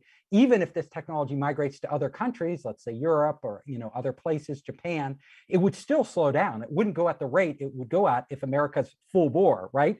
If we have our freedoms here to actually push the technology. So yes, regulation can always stymie it, especially like if you regulate some small country, it's not going to make that big a difference. But if you're talking one of the superpowers, those regulations make an enormous difference because that's where so many resources are available and so much potential is available. So we definitely want to see legislation that encourages us to accelerate this technology, but accelerate it, of course, in a positive way, right? Not in a negative way, because ultimately, if there are no regulations and if technology ends up producing bad results, there can be a reaction and then there can be overregulation. So we always want to make, we want as few regulations. This is my personal political beliefs, may not correspond with everybody, but I'm always open to debate and open to learning. But my belief is that it's a balance, right? We want regulation that allows the technology to be used responsibly so that we don't get a reaction and then overregulation that stymies the whole development of the next generation of technology and puts America behind and the world behind in the potential of what we can reach. So that's my core belief. In terms of, I'll just stop there, but I do think we need to pay very careful attention to the regulation and know we should not take it for granted. Yes, indeed. And it does seem to me as well that regulation can alter the pace of technological progress. Absolutely. One can see it with the Food and Drug Administration in the United States, which doesn't only affect what medicines or drugs or vaccines or devices get approved in the US, it also affects what happens in other countries, because many other countries' regulatory agencies look to the FDA as a standard setter of sorts. So most definitely the regulatory environment matters, and we should configure it in such a way as to be most conducive to technological progress. Now, we have an interesting comment from Didier Carnel in the chat. He says, "Hello, Stephen. I agree. There is nothing human that cannot be improved by AI and technologies. Globally, it makes for us living the best days for human beings ever. Tomorrow should be even better. Sadly, this progress includes our capacity to be violent, to kill each other. Today, we live in some of the most dangerous days for human beings, and tomorrow will be even more dangerous. So the question is how to push for useful AI and less risk." And Didier says that his preferred partial solution is to make the priority for AI to be everything reinforcing resilience and healthy longevity. So what do you think about this? Well, I like what you're talking about. You know, Max Tegmark talks about this too, to a great degree, helping to guide AI to be used for peaceful means as opposed for war. My fundamental feeling is we are in a precarious time, and AI technology, we can say what we want, right? All of us, engineers at Google can protest that Google would be lending the use of their AI to the military. They can say that's a bad thing. However, in a realistic world, Russia, China, other countries out there are pushing AI as hard as they can. And they are going to be applying the most advanced and latest techniques of AI to their militaries. That is happening right now. There's just no doubt. No, it's not a secret. Like, this is happening. The US is doing the same. And I will tell you, none of the world powers are going to take the foot off the gas. For better or worse for humanity, and we'll see what it is, because of fear, right? We are afraid that if we enter a hot war and the other side literally has superior AI, and we feel, and all the weapons of the future are not going to be run by humans. There will be, in the future, we will have no planes piloted by humans. Humans are too slow. Humans are too prone to error. Humans, can't work and coordinate fast enough with each other. AI will be so much more powerful, controlling our entire Air Force, not just drones, but every single fighter jet out there, our aircraft carriers. We won't have human manned aircraft carriers. All of this technology will change. Like, the tanks, we won't have tanks piloted by humans. It will literally be robots. That is the future of warfare. Now, unless we can come to a world where we don't need these weapons, right? If we can come to a world like that, then we can decommission AI and pull AI out of there. But unfortunately, I don't see that happening anytime soon. I don't think anybody realistically does. So every major government in the world is going to be upgrading their military and fully automating them. And I talk about this in the book too. I think it's, whether we like it or not, that is happening. And the reason it's happening is what's important to understand is that if we field a force out there in the future, and it is not, its AI is inferior to the other will win. Like, we can even run a simulated model before the battle. We don't even have to fight the battle. Like, literally, we could see that their drones would just totally wipe our drones out, right? Their robots would wipe ours out. The battle's over. The war is over, like, before it's even fought. Like, maybe that is the future. Maybe, like, I don't know. If you're going to look, like, Jose wants a positive view, right? So if you're going to look at the positive side, nuclear weapons were like the most destructive force ever unleashed on the world. But we can also say nuclear weapons may have been the thing that prevented World War III, because literally, because we have these so incredibly powerful weapons, we never went to war had a full-scale war. We had a Cold War, but it never went hot. Now, so were nuclear weapons good or bad? We don't know what other scenarios we could have taken in our world, but they may have been a good thing. And with AI coming into the military, is it good or bad? The jury's really out. we could get to a point where we have no wars because you don't need to fight a war because you can run a simulation. You already know the outcome of the war, right? So that could be a really good thing and we learn other ways to cooperate. Is there a chance that these AIs run amok, right? These killing machines that we built, these super powerful and autonomous, right? They're going to be autonomous. As soon as you put a human in the loop, like we say we're putting humans in the loop right now, but China doesn't. They say they're pulling the humans out. Russia says they're pulling the humans out. We're pulling the humans out too. You know why? Because the human is slow. Like if you have a human in the loop, you've already lost. Like by the time the human reacts, whatever the firefight is over. Like whoever it would have won. If you're waiting on the human to actually pull the trigger, it's too late. This is what we are faced with in the world, and it is why we are going to be facing a fully automated military in the future, a fully autonomous AI military. That's what's in the pipeline right now.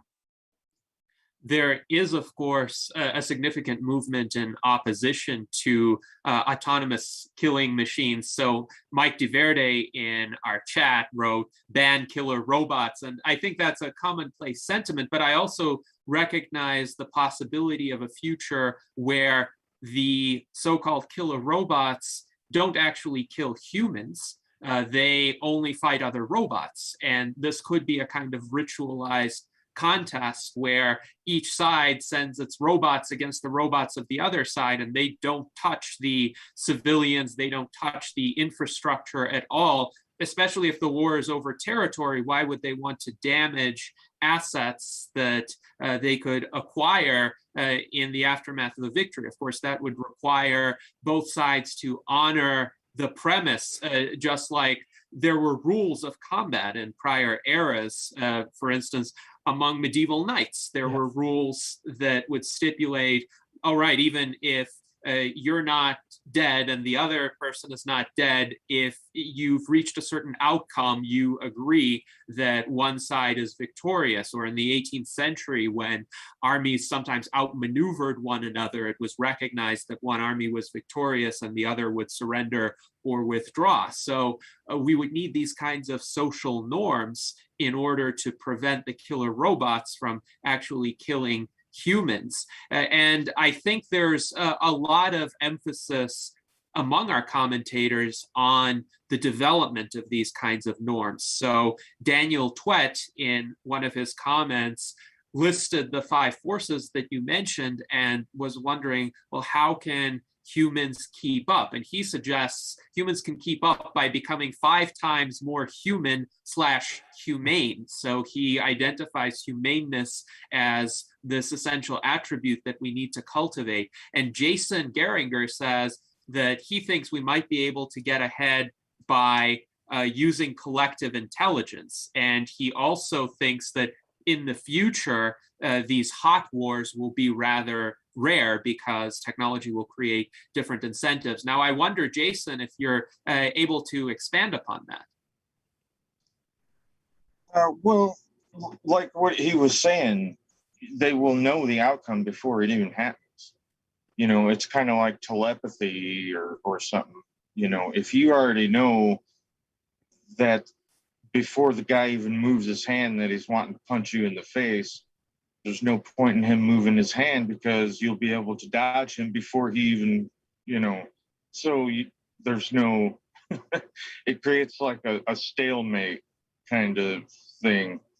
And I think that's going to be probably rather pervasive throughout, you know, the higher levels of, you know, things. So that's pretty much it. Yes, indeed. So, you know, AI are prediction engines, right? We are building AI right now to predict all sorts of things, medical conditions, when somebody will have kidney failure, when certain economic events will take place. You know, the more data we gather, the smarter they become. We will be able to easily predict, as Jason was saying, we'll be able to run simulations and predict which side would win. We don't have to fight the battle. We could literally decommission the robots that lost without destroying them, repurpose them, maybe for civilian use. So there is a positive outcome. Now, am I one that thinks that making autonomous AI-driven weapons is a good thing or a bad thing? So my point is well, if we never had to go down this path with autonomous AI, it's a big risk, right? Would I want us not to produce these weapons? Part of me says yes, but that part of me may also be wrong. Like, maybe AI weapons will actually create peace on the planet. We don't know. Like, we're in this giant experiment. Like, the world, with all our technology, every time we inject new technology into it, with the political powers and the forces and the culture and the civilizations developing these things, it's a giant experiment with billions of variables that are so unpredictable. Like, who gets elected to be the next president? None of us know, right? We could have a huge impact on all these different things and how these technologies, and especially these weapons, are used, developed, deployed. So I don't pretend to be able to figure out all these things, but I think it's really important to kind of look at it from different perspectives and then start to model the different outcomes that could happen, and then pick like which ones we think would be most beneficial to humanity and how can we get ourselves there. Now, on a related subject in the realm of automation, Mike DeVerde notes that you mentioned the jobless economy arising, and that's certainly going to be transformational, but he is wondering, how do we transition to that from the status quo, where we still inhabit an economy where at least most people have to have what is called a job, some sort of arrangement where they exchange their labor in order to receive the means of survival. And if we are to have something else like a universal basic income or universal basic means of production, how do we get from here to there? I love this question. So I love it. I talk about it in the book. I think it's a really important question. So a lot of people have a lot of fear, right? That, oh, my job is going to be taken away. I won't be able to, have a career. Who am I going to be without, what's my purpose on this planet without doing that? How will I survive and feed my family? Well, the question is not, will this happen, but when will it happen? This is happening, right? People say that technology always creates more jobs than it destroys. And that has been true throughout history. But there will come a point where every single job can be done better, faster, cheaper by robots. Like literally, like there will be no job, whether you're a surgeon or a rocket scientist or you're flipping burgers, that a machine at some point in our future, not saying when, will be able to do better than any person. Simply, it's just a given. Because these machines are going to be so smart and so capable. They never need to sleep. They never need overtime. They never complain. They never have fights with other machines. They all cooperate however you program them to do so, right? It's just going to happen. So the question is, it's going to happen. We are going to enter a world where there are fewer and fewer jobs. At some point, that curve will change from job growth to jobs decline. Hasn't hit there yet. There's a job shortage now. So nobody has to worry today about losing their job. But the real question, and that question dove right at it, which I think is really important, is do we need these jobs? Like, we all think we need a job to be happy. Like, we all believe we need a job to be happy. But that's because our society has told us that our self-worth is based on our job, our position, our earning power, the respect we get from the job. Like, that defines who we are as our identity. But that is a social construct. When we were living in the woods and, and hunting, hunter-gatherers, it wasn't the same. Like, we didn't need a specific job. Everybody was just themselves, right? And it was a lot of who they were was defined on how they relate to each other and what games and rituals they did, and a whole entirely different framework. If you look at more primitive societies, they didn't really even have the idea of a job, right? Nobody had a job. Like, you just lived with your tribe and did what you did.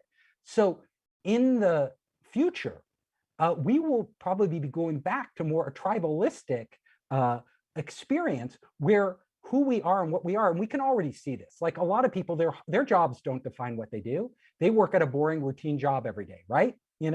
But what their hobbies are and their passions are and the things they do in their spare time and their relationship to their friends and family, to them, they derive their identity from that. Well, we are going to be entering a future where jobs become irrelevant. Like, literally nobody cares what job you have, because whatever job you're doing, it's a hobby. Like, literally everybody who has a job, there's a robot out there that could do it better. So they are literally doing the job for fun. So everybody, all we have is hobbies. So our hobbies will define us. And I tell you, People are endlessly creative. People want to interact with each other. There will be, we will develop a new system. Remember, we're going to have chips embedded in us. We're going to have AIs living beside us, monitoring us.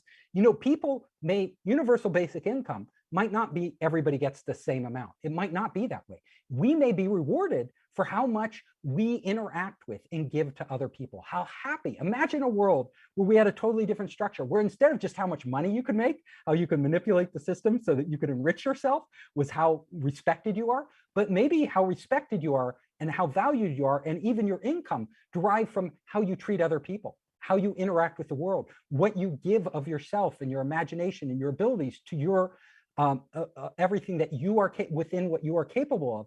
Are you maximizing your potential? Maybe that will be the judge of how you are rewarded. Maybe all of us, and I talk about this in the book too, a lot of us may be spending a lot more time in artificially constructed virtual augmented environments. There may be all these different levels of augmented reality. Like right now, when we get together physically, we all are kind of in the same physical space, you know, but at a certain point, that line between physical and virtual will blur, right? They're literally the augmented world. Like I could have my own brain computer interface or, you know, a pair of glasses or whatever augmented reality device I have. And I could be existing in multiple planes of reality. I call it a multimodal existence, right? I could be existing in many different modes of existence simultaneously, right? So you and I are together, but at the same time, we're not together. We, you know, just like when you look at your phone, you're looking into another world, and I don't know what you're doing, but at the same time you're talking to me, you may be like, what you see on the walls, your whole environment around you may be totally different than my environment, because you may have chosen different algorithms to generate your environment. And all the data you're receiving may be different than the input and data I'm receiving, yet we're interacting on some connection point, right, between these intersections between your augmented multimodal existence and mine.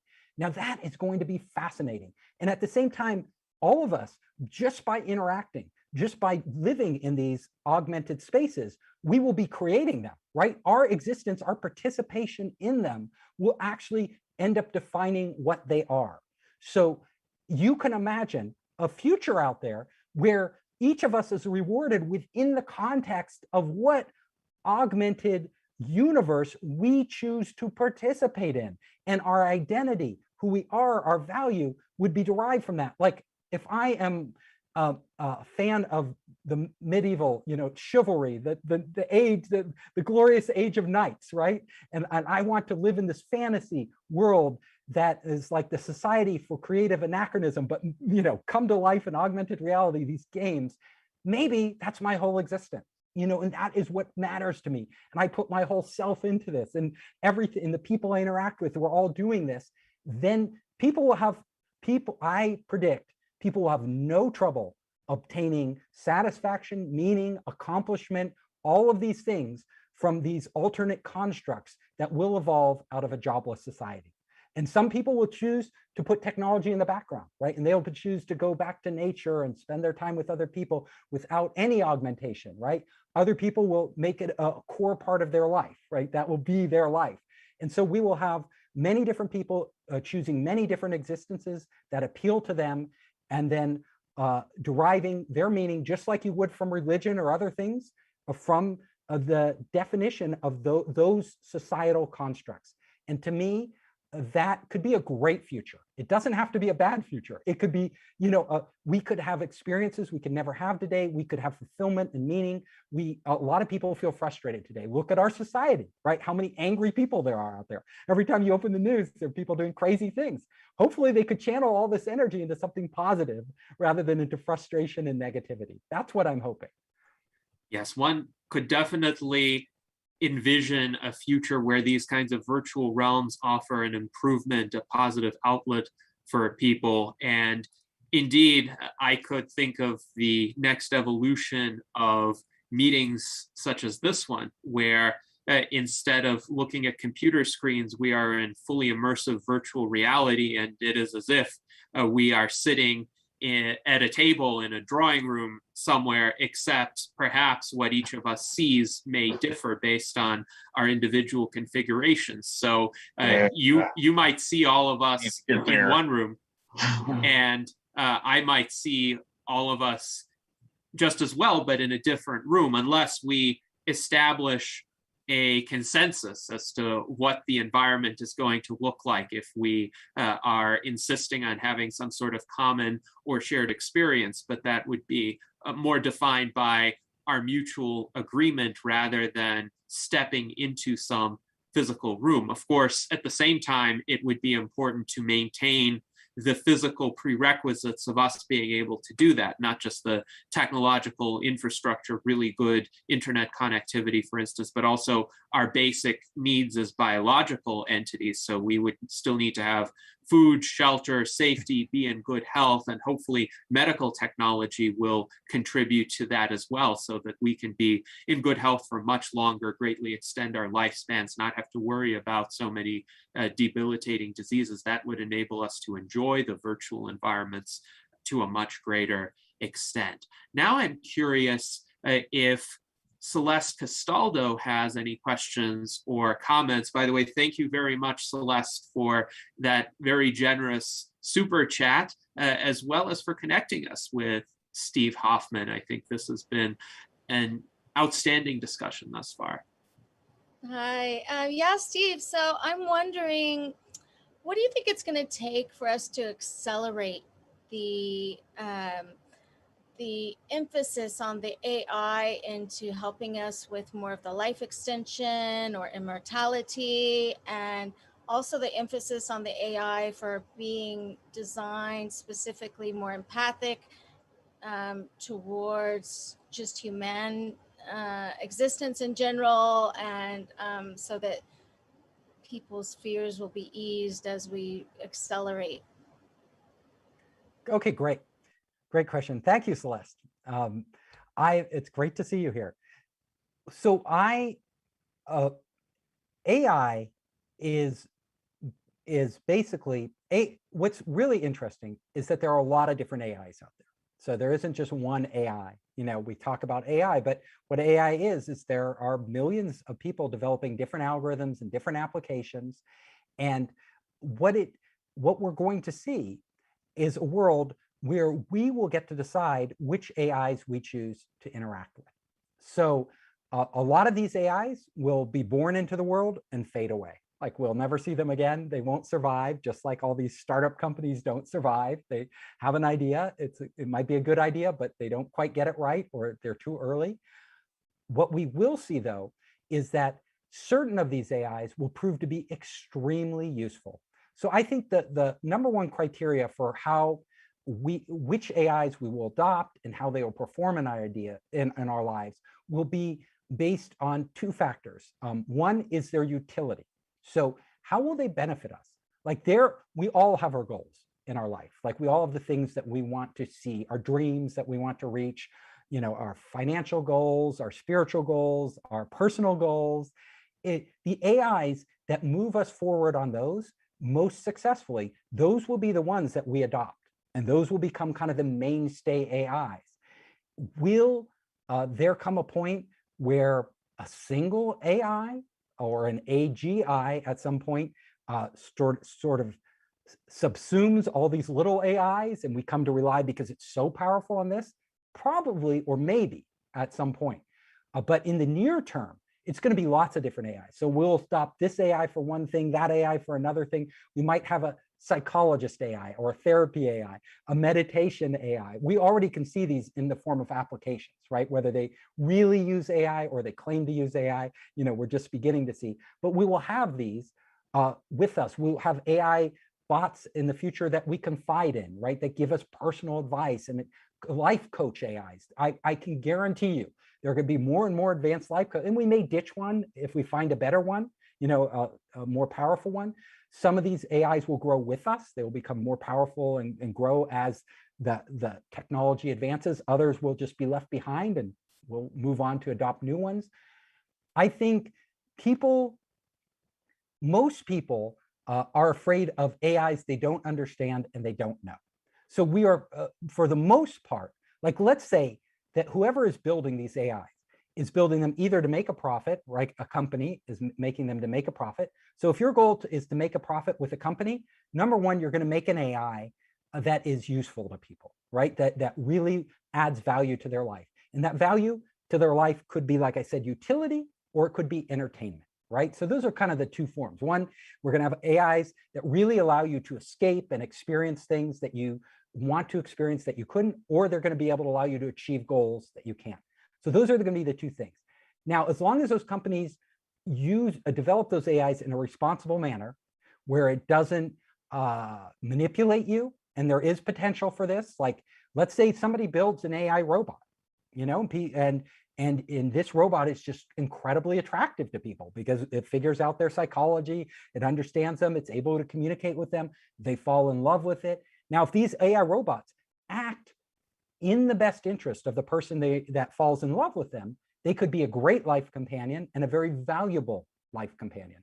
If, on the other hand, the company exploits that opportunity, the human's weakness, to actually become attached to this AI or use this AI for very sensitive things and exploits or manipulates that human through the AI, well, in that case, that's what people fear, right? So you're asking what would make people less afraid? Well, people would be afraid if there are companies out there that are using these AI to actually get people to make decisions that aren't necessarily in their own best interest.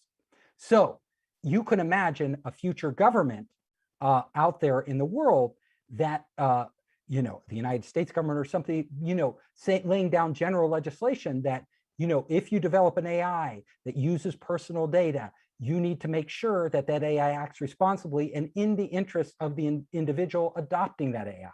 And if they breach that, well, people are allowed to potentially sue the company, you know, if they didn't disclose how the AI is going to be using it or manipulating them, or the company would have to cease to exist or pay a fine. There are different things that will happen. So for every technological problem we generate with these AIs, and there are plenty, because with all technology there are also technological solutions to those.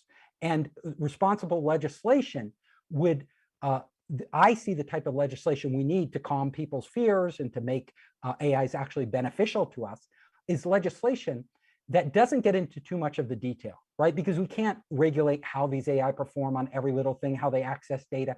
You start to do that, it becomes a morass. Like you can't legislate that. Like you would have to write like endless pages of laws that nobody would understand and would become instantly outdated to, like at a granular level, try to measure what these AI did.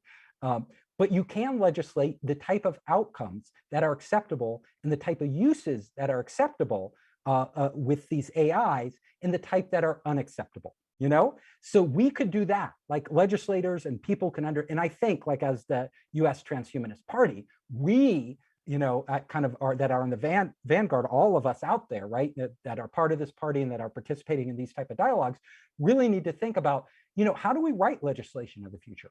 What do we, you know, how do we frame these things in ways that legislators who aren't too technically competent, right, can actually come in and help actually guide industry in a positive way, like saying, look, these are the criteria we're laying out for you. You guys, as long as you, you know, you're making AI that really helps people, go for it. You know, we're not going to put limits on you. But if you cross the line, then we're going to have to step in. Like, you know, there will be consequences if you start to exploit and manipulate people and get them to do things they don't want to do. That's really important. So trust, the answer your question, Celeste, the question of trust will come down to our society, right? How do we introduce AI? How do we allow AI to function in society? What are the rights of corporations versus the rights of individuals? All of these things taken into context will either build or destroy trust. So it's up to us, and especially when it comes to the intersection between technology development, private enterprise, and government, how do we meet there and come up with a common set of standards for the development of the next generation of technology that would apply to AI, would apply to gene editing technology, would apply to brain-computer interfaces, and all the different things that are coming in the future. This is quite interesting, and Jason summarizes this as regulation based on the business model and not the technology. So instead of restricting the development of the technology, the regulations set forth parameters as to how it may or may not be applied, depending on other principles, for instance, consent to the use of one's data or the right of privacy. Those are major concerns right now, even with the application of certain AI algorithms. So now let us go to Charlie Kam. Of course, Charlie Kam is quite familiar with the work of Ray Kurzweil and the law of accelerating returns. So I'd be curious about your thoughts, Charlie, regarding Steve's presentation and his view on the convergence of these areas of technology that he discussed. Yeah, hey, thanks, Gennady, and thanks, Steve, so much for that great presentation. Needless to say, I agree with everything you say because I'm a fan of and a friend and a big reader of all of Ray Kurzweil's books, and it is reminiscent of everything he's written and talked about for many years, as Jose attested to a little earlier. I think the biggest concern that I can see, because I do agree with everything, and everything that you've talked about is very optimistic, and it is going to make our lives better. I think the biggest concern that we all kind of have, and that you had, and that Ray's talked about, is always, what about any kind of nefarious actors, the people that could cause a problem? And I think the way Ray has addressed this, and other authors for that matter, even like Peter Diamandis and such, there's a couple of things that could alleviate that problem. And because we have to look at it like, well, what are the problems, right? The negative emotions, the things that are, violence or jealousy or envy or fear or greed or, any of those kinds of things, they generally come about due to ignorance. And the same can be said for, a lot of things. But once we, merge with brain interfaces and merge with technology, it won't be a scenario of us against them with AI. It'll be more of us merging with them. And as we become really, really super intelligent and like thousands of times smarter, and we do become much more connected to our fellow humans, I do think a lot of those negative emotions will fall by the wayside, because it'll just be inevitable that we'll develop empathy and compassion, because they'll be so close to us connected wise, it would be almost self-destructive to hurt another person. And our thinking about things will have become so different that it's almost hard for us to imagine a world without all these negative emotions I talked about, because we are so like current centric, if there's a word like that, in our thinking. We think about like, oh no, there's no way we're going to be without wanting to hurt somebody, because this is so prevalent now. But the future is going to be so much different, because of the advances that are going to happen with our brain. And that can be also said for, governments. I mean, what do governments fight over and countries fight over but resources and religion? Well, according to Diamandis, we're going to have an economy of abundance. And when we have, when abundance goes through the roof, or I should say supply goes through the roof, demand goes through the basement. And essentially, there is no more need for fighting over things. If we can mass produce everything, it will change. I think our society is going to transform in just, like you say, and like Ray says, unfathomable ways. And I think a lot of these destructive forces will fall by the wayside, because it won't even benefit individual people. They won't be jealous, because everybody will be beautiful. Everybody will have whatever relationship they want in virtual worlds or even with other people. But they'll just project onto them what they want to see, and then they'll project on you. I mean, so many things are going to come about that it's almost hard to describe. So I think once we have all these things, when we're thousands of times smarter, and we have thousands, when we have so much more resources, you'll see a lot of those negative things that we're concerned about will disappear. And also, we are humans, we like to be better. We always want to better ourselves, right? So the idea of the option of having these brain implants, you can imagine it's like people having smartphones compared to someone who doesn't. That advantage itself is pretty big. Imagine if you are like the guy in Limitless, where you're just way smarter than everybody in the room. Everybody's going to want that. So I don't even think there's going to be a question. Everybody's going to go for that. And then, the other thing you were talking about, like, when you were saying about having where we can have a robot or like a flying robot, and then we can project that into our minds. Well, inevitably, we're going to be mostly a technological substrate, rather than a biological one ourselves. We're going to be robots.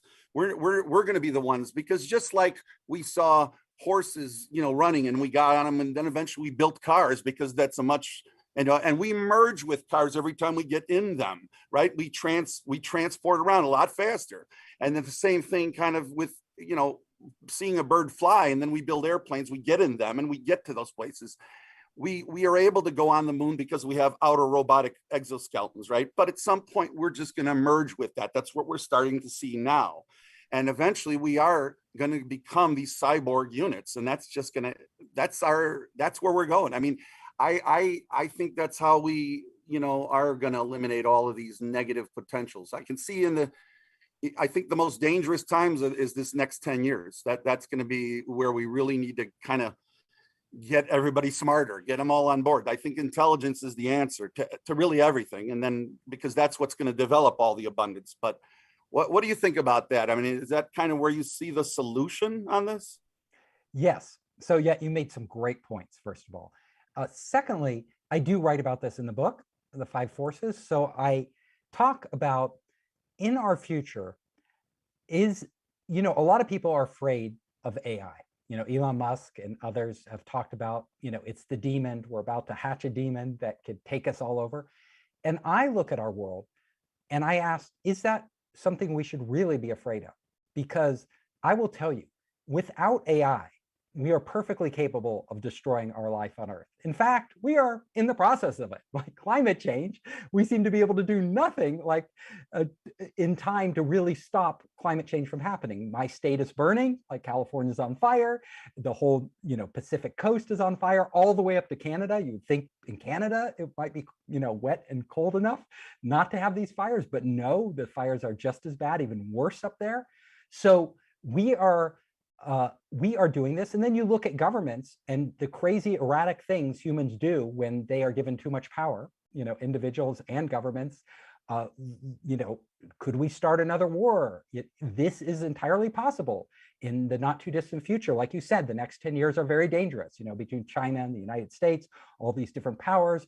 We don't know that we could, go over the tipping point and things spiral out of control and another war happens in Asia Pacific or wherever, or cyber wars, what those would unleash, and all these different technologies.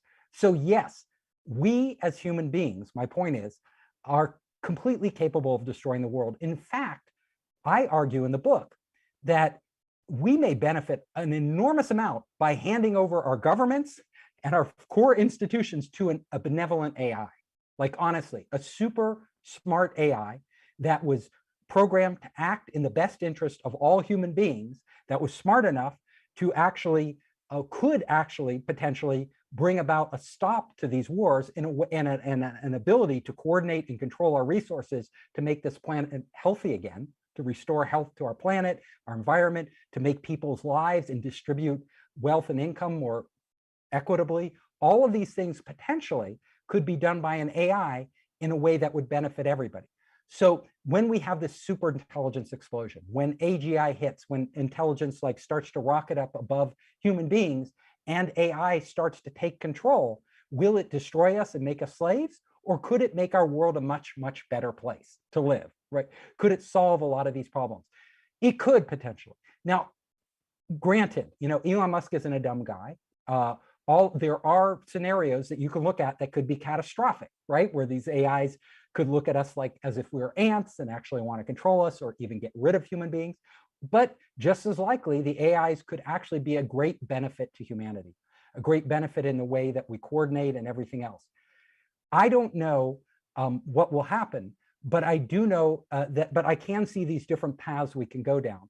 And what I would like is, I think the faster we could accelerate AI to the point where it can really help us make better decisions, better, hopefully unbiased decisions based on real world data, not ideologies and misinformation, but real decisions about our planet and about our being and about our economies that would benefit all human beings and come to rely on these AI, we may be able to craft a system of governance and a world cooperation between these AIs that is far superior to anything humans have been able to do with our limited abilities so far in history.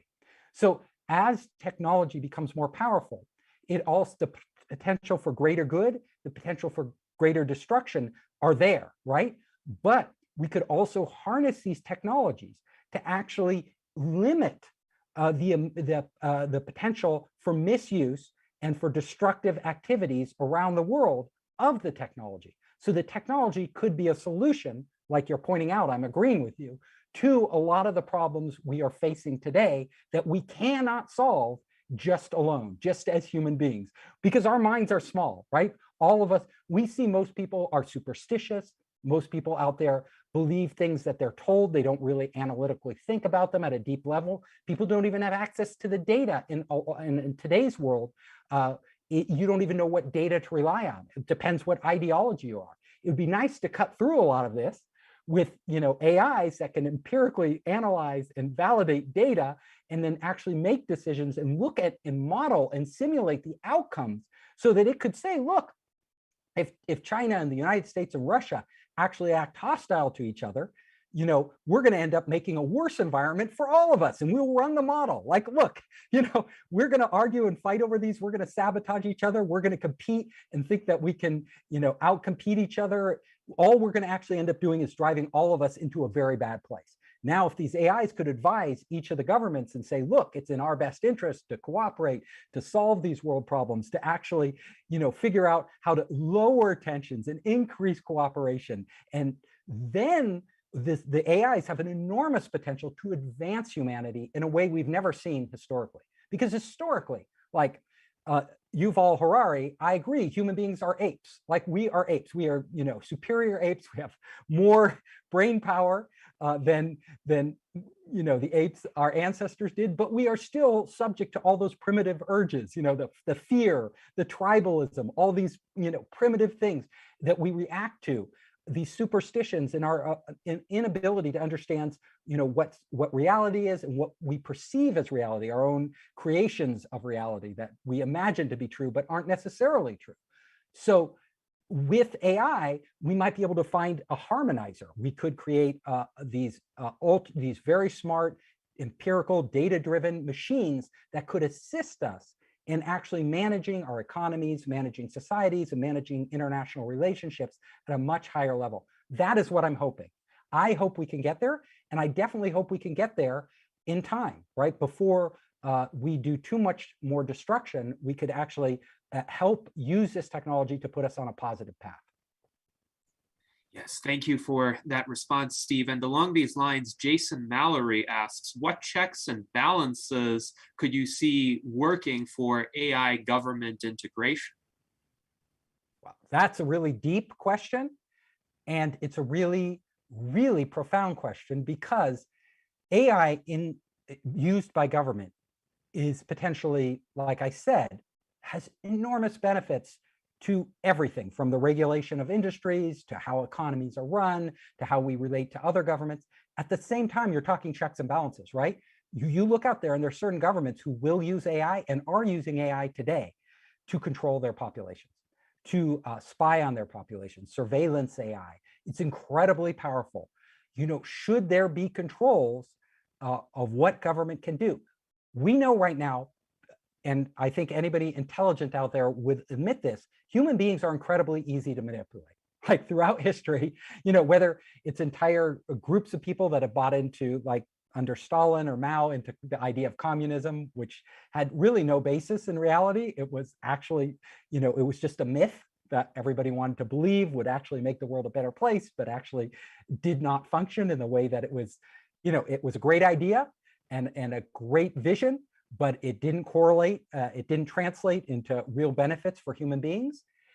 We need, you know, governments, imagine if Mao or if Stalin, with their dictatorial approaches, had access to advanced AI to control their populations. Now, they did it much through social programming, propaganda, things like that, but AI would be so much more powerful. It would just be, you know, a dictator could literally lock themselves in forever with the power of AI in the future, brain-computer interfaces, advanced robotics and devices to completely control populations, right? So that they actually had no power to push back. And as we know, that is a very dangerous situation. And that is a situation where we really need to think carefully about the limits that should be imposed upon AI in the use of government and in the use of corporations. Like I said, we have to think about that. We have to, despite all the flaws of human beings, and we know we are flawed creatures and we are very limited creatures within our own brains. Anybody who thinks we're infallible is just delusional. All of us are, no matter, it doesn't matter if you're a genius or not. You are fallible. You only see things from, one perspective at a time. It's really hard to understand, to separate what's real data and what's fact from what is a construct of your mind, a model. So despite all of our fallacies, we are still the best regulator in the best tool to actually balance out AI, right? And what I think we need at the fundamental level, and the US Transhumanist Party can and should play a pivotal role in this, because it's so important, because I don't see any of the other parties even addressing this, right? They just they're just ignoring it. And when they talk about regulation, they're talking about it like with a crude blunt instrument. They don't really understand anything about the future of technology, where it's headed, what the potential is. These are politicians, right? It's not their realm. But the Transhumanist Party is trying to transform politics in a way where technology becomes core, because I think it should be in political debate and in our envisioning of our future. So when we're talking about technology, we need to really think carefully, what are the principles we operate on, right? It doesn't matter whether this technology is being applied to solve a problem in governance, whether the technology is being applied to solve a problem in business and the business industrial community, whether it's being applied to our personal lives. What role should this technology have? What should be the limitations of the technology? How should we define those limitations? For example, we talked a little earlier, and I don't have fully formed ideas on this. I'm open to really debating and actually really learning from and listening to the smartest people out there on these topics, because I'm just fascinated by them. But I would say we can't, it's very hard for us to regulate technology in terms of rules like, technology shouldn't be able to gather personal data, or technology should only be able to use personal data to this degree. That doesn't really work, because in the future of AI, if we're going to gain the full benefits, technology literally needs to access our brains, right? And their brains is the most private data we have. And if it's going to access our private that private data, our thoughts, our memories, all these things, everything we do in our lives, our bodily functions to improve our health, all of these things, then in order to gain the benefits, it's going to have full access to these at some point, at some level. The question is, what outcomes do we want? So this is what I want us to talk about. The outcomes we want. What outcomes can be produced by AI that would benefit people, the majority of people, like all peoples on this planet, without harming or making any particular group at an extreme disadvantage. So you think about this, and what we want in governance is the same thing we want in business, is the same thing we want in our personal lives. We want that technology to be able to intervene to make our lives as individuals better and our society function better. But there's a balance between how society functions smoothly and the individual rights. And that is where it gets really tricky. So the AI needs to look, for example, we can look at issues like wearing masks today, right? Very contentious, controversial issues. There are people who say, well, everybody should be forced to wear a mask because honestly, it's just an inconvenience to wear a mask, but it can save lives, right? Seems intuitive. But then there's other people out there with a different worldview who say, look, I have the right. I don't want my individual rights stomped on. Like, I don't want to have to be forced to wear a mask. I want to be able to choose to wear a mask. So where does your individual rights to be able to choose to wear a mask, come up against somebody else's rights not to become sick by you breathing on them, potentially spreading COVID. That is a really tricky issue. In the future, we're going to be introducing artificial intelligence, our next generation of machines, and into this equation, right? And what role, and the AI may actually be the one making a lot of these decisions for us, right? Because it'll look at the data, right? It'll look at all the data and it'll say, do we all agree we want a healthier society, right? Do we all agree that we want to lower the death rate? Well, these are the things that I would prescribe. And some of them will impinge on our personal rights. Some of them won't. We have to decide where that line is. Like, what are the issues we can push back on and say, no, for individuals, even though that would make society a better place, we want to give people the freedom not to have to go along with it. And then what are the things where we cross a certain line where we say, look, even if you want the freedom not to go along with this, in this case, this is like a life or death scenario. Your freedom is actually potentially causing somebody else a serious risk, right? A serious chance of dying. We need to curtail that freedom. Those are going to be where the debates are, right? And we need humans in this equation.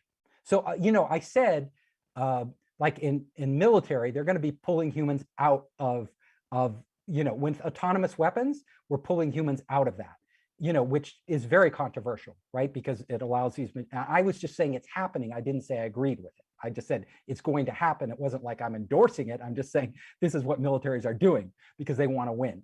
But I am saying absolutely in the governance of our country, we need humans to be a part of this dialogue, right? A part of this dialogue of the limits and boundaries of AI. So your question was, how do we, there's no one answer because there's so many different issues about how we put limits on the AI. But I will say we need to have a dialogue where humans are participating in an ongoing dialogue with AI. And as AI becomes more intelligent, right, it'll be talking back to us, giving us data, informing us.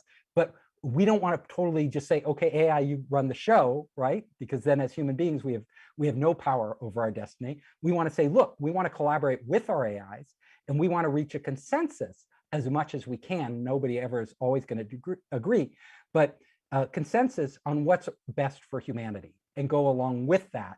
And then that would be the limiting factor for AI. So I can imagine, and we can all debate about this, but I can imagine a future where much of our governance, our health, instead of relying on the CDC as it exists today, the CDC of the future may be incredibly smart data-driven algorithms, right? That are mapping out disease spread and all these different contagion and all these different, and running simulations of different scenarios of how the disease will spread. And they will be coming back to us and people will be engaging and saying, okay, we want to, this is what we want for our personal liberties. This is what the AI says we should do to contain COVID. And it could be, and we can come to a conclusion that the majority of people in any democracy would agree on is the right path to take for our society. Now, it's really interesting. You look at China today, like China is very controlling, right, of everything people do. But that control and that uniformity that they impose has really stifled the spread of COVID in China. You literally, even with this new variant, the Delta variant, China stores are open, people are open. There's very little spread of COVID. I mean, it crops up, but the government comes in and they shut everything down and they kill it, and then things open back up. So COVID is not rampant in China. But what we need is a world where, like our democracy, where we can have our cake and eat it too. Basically, we can have democracy, we can have freedom, we can have personal liberties, but we can also intelligently manage our society in a way that creates better outcomes for everybody. So I want to be focused first and foremost, like we can argue to death over how different laws are implemented and whether we like the way they're implemented or not implemented, but instead let's rise above that. Let's start talking about what outcomes we want. And let's start using intelligent tools. That's all that AI is and all these technologies are tools to actually get better outcomes for everybody. So we don't have to argue whether we like wearing masks or not. We all can agree this is the outcome we want. We can go to intelligent algorithms. We can find out the best way to get to this outcome where everybody will benefit. And then we can say, okay, now I see why it's logical to take these steps, even if in certain cases they impose on certain freedoms that I would like to have. But in this case, I see the benefit of actually changing my behavior to produce a better result for everybody else. So that's my answer to that very complex question. And I'm sure we could have an entire session just on that topic.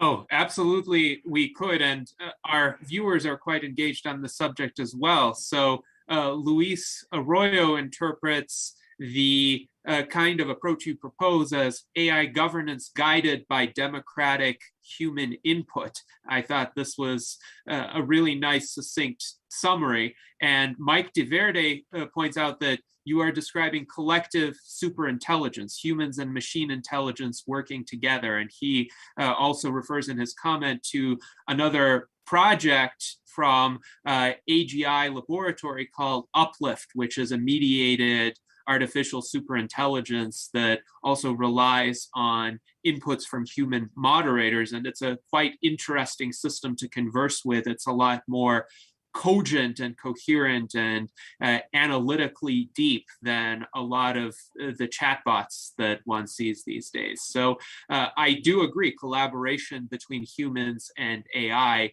is better than just exclusive reliance on either. And humans, of course, need to always remain in the discussion, especially because we ourselves are sentient entities. We have rights too. We have values and priorities that we need to continue to articulate and implement in this world, hopefully with the help of AI. But that's exactly what the US Transhumanist Party hopes to guide politics toward, to transform politics to an outcomes basis rather than a partisan my side versus your side basis, which seems to be the case today, or in more sophisticated circles, it's more about the means rather than the goals. So when people argue about capitalism versus socialism, for example, they're more arguing what are the systems, the processes that should be in place. And that's important, but I think outcomes are even more important. And in the future, there may be altogether different systems that could reach the best outcomes, at least that are attainable at that time. So now I'm curious if Art Ramon has questions or comments. Yes, I grew up during the space shuttle era, and I remember watching the old sci-fis from the 40s and 50s where the rocket would land on its tail and thinking how that was so cheesy and antiquated, but here we are in 2021 and we're landing rockets on our tail. So, full circle, kind of funny. Yeah, back in 2013, I started learning sign language. And back then there was a lot of talk of gesture computing.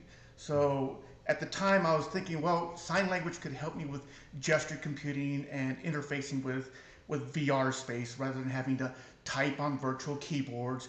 You can use sign language, and with sign language there's a lot of nonverbal communication, possibly higher bandwidth than speaking. So I went all in with learning, sign language, and studied it for 3 years and kept going to meetup groups and practicing until the pandemic. But gesture computing sort of fizzled out. It never really happened. And I know Google had some technology, like little mini radar chips where you were supposed to wave your hand over a device and be able to control it without having to press on a tiny little screen.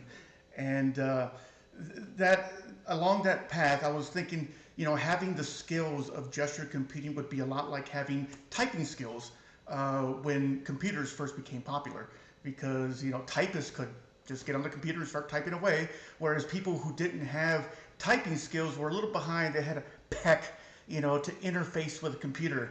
So I'm hoping that in the future that the sign language training I took that develops a certain part of your mind will one day pay off when I can get a brain-computer interface. Hopefully. So, and I have a question more on the Brain OS, because I always thought that having to speak through any particular language cuts you off from other people who speak a different language. And it would be terrible if we all get brain-computer interfaces and we're still having that disconnection because of language. So yeah, you can have a brain-computer interface, but you're having to think in letters of a language to send out texts. That just seems inefficient. So somewhere you would need a brain OS, but kind of a universal brain language where you're not dependent on any one language and you can communicate with anyone, sort of like nonverbal communication. but through the internet and this BCI. So what do you think? Are we going to get BCIs and get siloed into like we are now with people speaking different languages and the inefficiency of translation, or can we get into that universal brain language and just sidestep human language altogether? Art, this is a fascinating question. It goes really deep into how our brains work and how we communicate. So there's a lot of non-verbal communication already that we have, and that is perceived not on a conscious level. So when you are sitting with somebody, or even now in a video chat, you're looking at me, you aren't just listening to my words, you are getting a lot of clues if you're looking at me based on my tone of voice, like how I talk. You're getting a lot of information based on my facial expressions, my body language, the environment on which I'm in, the pace at which I'm talking, interactions in how we talk, like you speak and I speak, like if we're in a room together or even on a video chat, and the pauses, do I let you speak? Do I talk over you? Do I, am I respectful to you? How this kind of non-verbal synchronization that brains actually happen. Scientists have measured this. When people get together and start communicating, their brain waves actually begin to sync. So there's at all these levels, we are communicating to one another, even micro expressions on your face that you cannot see. A computer and AI can read them, but it's actually been proven our subconscious can actually process these micro expressions and actually start to synthesize them with the overt verbal audio language that we hear. So communication happens on so many different levels. Even today, we're capable of that with our brains. So then you go to the question of brain-computer interface, when we're connected to a brain-computer interface that can actually go into potentially each other's subconsciouses, right, which are doing a lot of this processing of all this information and extract things and add context to what the person is saying. Potentially even, as I speak. Now, this is really interesting. And again, this could be a whole episode, but a whole salon just on this one topic. But you could imagine, as I speak, bubbling up in my mind are all these emotions, are all these fragments of memories and thoughts and ideas that don't get fully articulated. Like what comes out of my mouth is one thing, but what's happening behind the scenes, behind the curtain, is this other thing. At the same time, in everybody else's mind out there, there are things happening, right? So in each of your minds, right, you have ideas coming up. They're different than mine. Some are similar, some are tangential. They're based on your experience. You're having your own emotions. And this is touching points on your life, certain things I say are exciting you, or things I do that you're perceiving. Now, if we could take that whole, I don't know what you call this constellation of information, right, that's out there inside our brains, like in our conscious and our subconscious that's happening in all of us, and infuse that into a dialogue on a certain level that we could process both consciously and subconsciously, you would have you could create whole new forms of communication. And I think this is what you're going at. Like a lot of stuff we communicate, language is so important, right? Because language is fundamentally, there's a lot of ways we communicate to people: by touch, by hugging, by all these sorts of things, just our presence, and we communicate. But we all know that language kind of dominates, right? Language dominates the way. But potentially in the future, when we have brain-computer interfaces, we could meet and start exchanging ideas. We could start exchanging fragments of feeling, emotion, right, that we're having as a whole nother contextual layer to a communication, where we may not even have to talk to actually intuitively understand what somebody else is thinking. And I think this is what you're getting at. People from different cultures and different languages, there may become a point where we start doing stuff together, collaborative activity, and we start to really know and understand somebody without a single word being spoken, right? And you can extrapolate from a single person, like a one-on-one interaction in that way, where you're doing a project together or sharing a meal or cooking together, anything, right? And you start to share all these feelings and emotions and ideas that are popping in and out of your brain and being transmitted in whole or in part to the other person there through a brain computer, could create a wonderful sort of dialogue, an experience that we've never had before, a connection that we've never had, in a way of understanding people at a level we've never been able to do before in human history, because of this amazing technology that we're developing today. Then you could take that from one-on-one and actually extrapolate it to a group. Like, what would group dynamics be like, where everybody has a brain-computer interface? Either we could all be in a virtual world together, exchanging these things. We could all be in a physical, real-world environment, doing an activity together, like a sport, or out on a picnic together. And we're exchanging all these ideas and feelings and thoughts, and the group is moving together as almost a single being, right? Experiencing these things. Some people from different cultures and backgrounds, different languages, different ways of looking at and viewing the world. It can be a beautiful thing. It could be this whole transcendence, like we've always talked about, transcending ourselves. True, Emerson, Thoreau, the transcendentalists, Enlightenment, the Buddha, all these ideas that are out there in the world that we talk about, could suddenly, a lot of them could be fulfilled for the average person without having to spend their life meditating or doing some, things that most people wouldn't commit to doing. We could actually start to have these transcendent experiences that we have never had before, that bond us in a way and allow us to communicate and exist in a way and come to deeper understandings in a way that we could have never done previously. So am I excited about these? I can't wait. Like, honestly, like, if you start talking about using technology in the way of in to enhance human communication, to enhance our connectedness with each other, when we start to go down this path, the potentials are just, they are so exciting. I think any of you out there with like an imagination could start to get excited, like, oh my God, I want to put on a brain-computer interface with you and just go hang out and see what happens. We could do this potentially, like, you could have the brightest minds in the world in this forum, the salon right now, and all of us with brain-computer interfaces could suddenly be tapping, Elon Musk's minds or Ray Kurzweil's minds or any of these, great people out there, these great thinkers, and actually sharing with them a deeper understanding of the world, seeing their perspective and their views. We could even bring people together with like opposite religious views, opposite political views, all these things that normally they would never be able to communicate verbally to one another. They end up just hitting a logger jam, right? They cannot, they will not, their worldviews won't allow them to connect.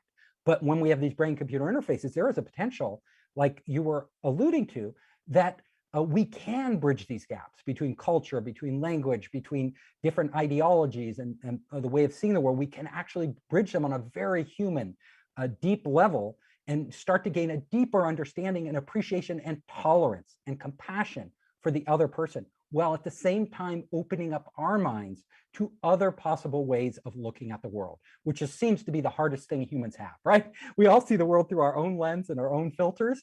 Very hard to get in somebody else's, see the world from their point of view and truly understand it. We might be able to break down those walls. And that, more than anything, could transform the human beings and bring a whole new level of existence. And we could even reach a point where through this advanced technology, we start to see all of one another as part of a single organism, which is really what we are. We're a single organism on a planet, which is an organism, right? Which is all interdependent. We tend to think of ourselves as individuals, but that's just a construct, which doesn't actually exist. None of our thoughts are really independent of each other. So, but with this technology, we could actually bridge that at a much deeper level. And I'm excited. I can't wait to run these experiments and see where it will take us. I think this is a good opportunity to bridge to protocols for sharing information via brain-computer interfaces, because I am myself an individualist, so I believe very much that people have self-contained minds. And as you pointed out, we are essentially confined to our own experiences. We can, to a certain extent, empathize with others or try to understand what it's like to be another person, but we are still fundamentally experiencing the world from our own vantage point. So when we have these brain-computer interfaces that potentially may enable us to connect to other people's minds through some intermediary technology, I would think it would be a good idea to have certain rules by which that communication could be performed and certain principles that need to be respected. For instance, the principle of consent. If I want to send you a thought, you should be able to make the decision, will you accept that thought or not?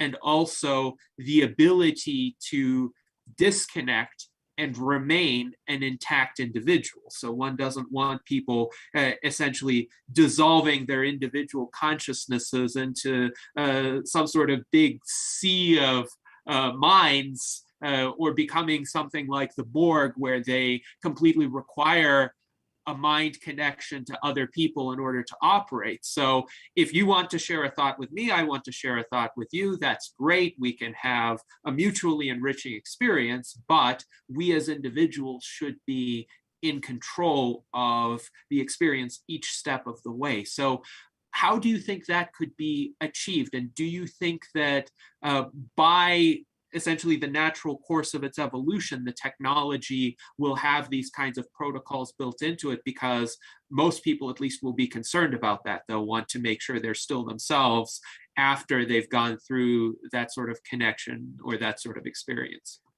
That question is really good, because first of all, it opens up so many areas for discussion. You hit the nail on the head. I mean, how do we use these devices? What protocols do we develop? What controls do we have as individuals over this technology as we deploy it in a mass market way? Well, I think we've seen to date that when we initially deploy technologies, at least the companies doing so, are most concerned about getting the technology to market. They are most concerned about finding a market, finding a utility, pleasing customers, but they don't always pay a lot of attention to individual rights, in terms of data, privacy rights, rights of control. Those actually tend to be secondary thoughts as opposed to the commercialization of the technology, because they're a corporation, they're profit driven. And they only have limited resources and limited time, and they're competing, and they got to get the thing out there, and they've got to build market share, and they have all this pressure under them, which is what drives innovation and drives these products to market. But at the same time, we have to think very carefully about when we use these technologies, are they used responsibly, first of all? Because I have many thoughts on this. So one thought is that there would be a lot of people, like you pointed out, that people want these controls. People want to feel like the technology, that they are in control and that they can limit other things. And I agree with that. Just like if you asked anybody, they would tell you, yeah, I want to control my data. I want to control my privacy. I mean, the vast majority of people, if you ask them, do you want to do this? They would say yes. But then you look at what they do, companies put these products out there and they use them regardless, right? Regardless of how their data, because they find a certain utility in the product, they want to use it, it benefits their life, and they are willing to, and they know they don't feel empowered to actually control that product, because they have no control over it. Their only control is either to use it or not. But when all their friends are using it, when everybody else is using it, most people just jump on and use it as it is. So when these more powerful technologies come out, will these controls and limits for personal freedom and the individual be there, or won't they? My feeling is that unless we demand they be there, they won't necessarily be there. Now, there will be some companies out there who really take care and actually put in the features that allow human beings, when they put on a brain-computer interface, to have all these multiple levels of control and everything else.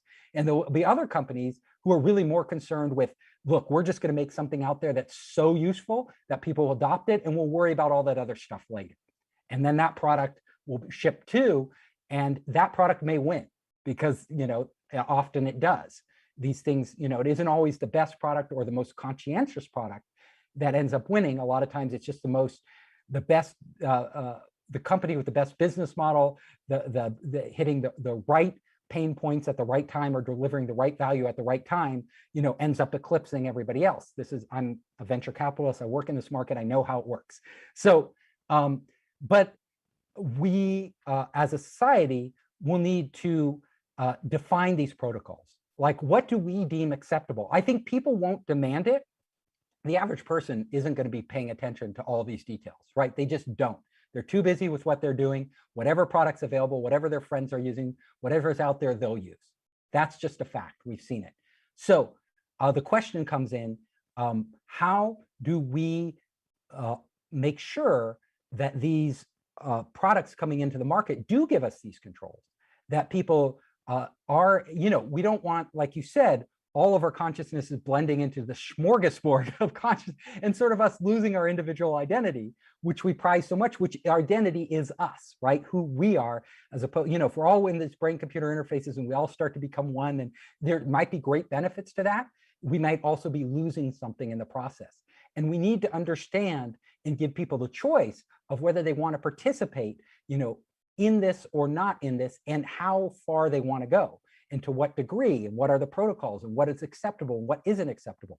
Now, we're still at such an early stage that in detail, I don't think any of us understands what it means to even define a protocol for a brain-computer interface at a very deep level, even define you know, what limitations they should have, what controls people should have. But just because we aren't there yet doesn't mean we don't need to get there, and it doesn't mean that we shouldn't be starting right now, because literally, like I said, within the next couple decades, these devices are going to advance so much, and the potential utility of these devices is going to be so powerful that, just like a smartphone that we literally cannot leave home without, whether you agree with them or not, whether you like the controls that Apple and Google put on your data, whether you like how Facebook and Instagram and all these other WeChat and all these companies use your data, whether you like it or not, people are using these right around the world because the utility is so powerful. It brings so many benefits to their life. So brain-computer interfaces are going to really mirror the adoption curve of smartphones, and all the same problems inherent in a smartphone will be inherent in brain-computer interfaces, but much more amplified, because we'll be actually accessing our mind with this new brain operating system, and the potential for misuse, and even the potential, if it's used correctly, but maybe in ways that a lot of us don't agree with, like it's going to fundamentally change our personal liberties, our view of ourselves and our consciousness in ways that we might not agree with. Those haven't been flushed out yet. So I think we do need to talk about this. I don't have a prescription right now for the answers, but as the Transhumanist Party, I think that as an institution is in a perfect position to start to lead this dialogue and start to lay out and build consensus around what we want these brain-computer interfaces to do for us, what we want the limitations to be, what we want our individual control of them to be, so that when they're rolled out, we can actually go to the companies rolling them out and actually make a case for building these things in there from the beginning, rather than waiting until they're totally adopted. And a lot of times then it's too late. You don't have the leverage you have early on in the adoption curve. Later on, it's much, much harder, as we see, to actually rein it in than it is to define it correctly when it first begins. So that's my answer. It's an incomplete answer. I'm not satisfied with it, but I think it's an excellent question, and the question is what matters. Yes, indeed. And that question can be the launching point for years of discussions. And indeed, you are correct. The Transhumanist Party needs to take a leading role on this issue. One, because I don't think other political parties are going to do that. And two, because this is an area where getting the principles right and getting the framework right will be essential to ensuring that this technology is conducive to human flourishing and doesn't have some quite deleterious side effects. Now, we have seen as examples of the tendency you describe, where something is rolled out without much regard to certain fundamental flaws, and then the flaws show themselves, at least in terms of their consequences. The internet and smartphones are both excellent technologies, but in their infrastructure, there are, especially with regard to privacy, certain severe loopholes, and this is why hacking has become so widespread. Now, how many years away do you think we are from viable brain hacking that ordinary people have to worry about? I think we're still, you don't have to worry about it right now. So I gave a TED talk on this, on much of what we're talking about now, a TEDx talk that's very popular. You can go to TED and look up my name, Steve Hoffman, Braincomputer Interfaces, you'll see it. And I get a lot of people contacting me about this question, a lot, like almost every day, somebody is contacting me about this. And I'm telling them, you don't have to worry yet. Like it's, the technology isn't there yet. Could it be there within a decade? Absolutely. I won't say it will be there, but it could be there. A lot of these breakthroughs in technology, they aren't linear. We've seen this throughout history. Like they're literally, they're going along at a linear pace, and then all of a sudden, boom, we make this breakthrough and everything changes. And that happens over and over again in artificial intelligence, when the whole ecosystem came together, with the transistor. It doesn't matter what technology it is, it hits a certain inflection point where just like everything changes. So we're going to see this with brain-computer interfaces. Like right now with EEG and AI, it's sort of progressing at a linear pace of development. We haven't really seen for non-invasive brain-computer interfaces that exponential leap. Nor in brain chips have their own problems. Elon Musk and others are finding out about this. However, I tell you, it's really hard to pinpoint the exact date, but it will happen, and it could happen a lot sooner than people think. Like, the atomic bomb. Everybody, there are certain physicists out there, literally the day before the atomic bomb was essentially discovered, that were saying this is decades off. Like it's decades before we're gonna harness nuclear energy. Boom, it happened like the next week. So this same thing we will see with brain-computer interfaces. Now, my guess is that a decade from now, everything we're talking about here that seems like science fiction will start to really be a possibility. So, and that's not very far off. So that's the best I could do. Although I can't give an exact date. It could be 2 decades. It could even be sooner, but unlikely. So most likely that'll happen. We'll see a lot of progress in the next 10 years, but we'll hit a point where all of a sudden everything will just come together, and a brain-computer interface will come out there that boom, it will be transformative, and its abilities will be exponentially better than everything that came before it.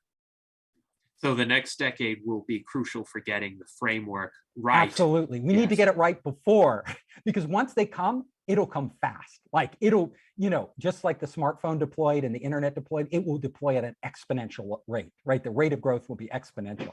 So yes, we need to start working on it. I totally agree.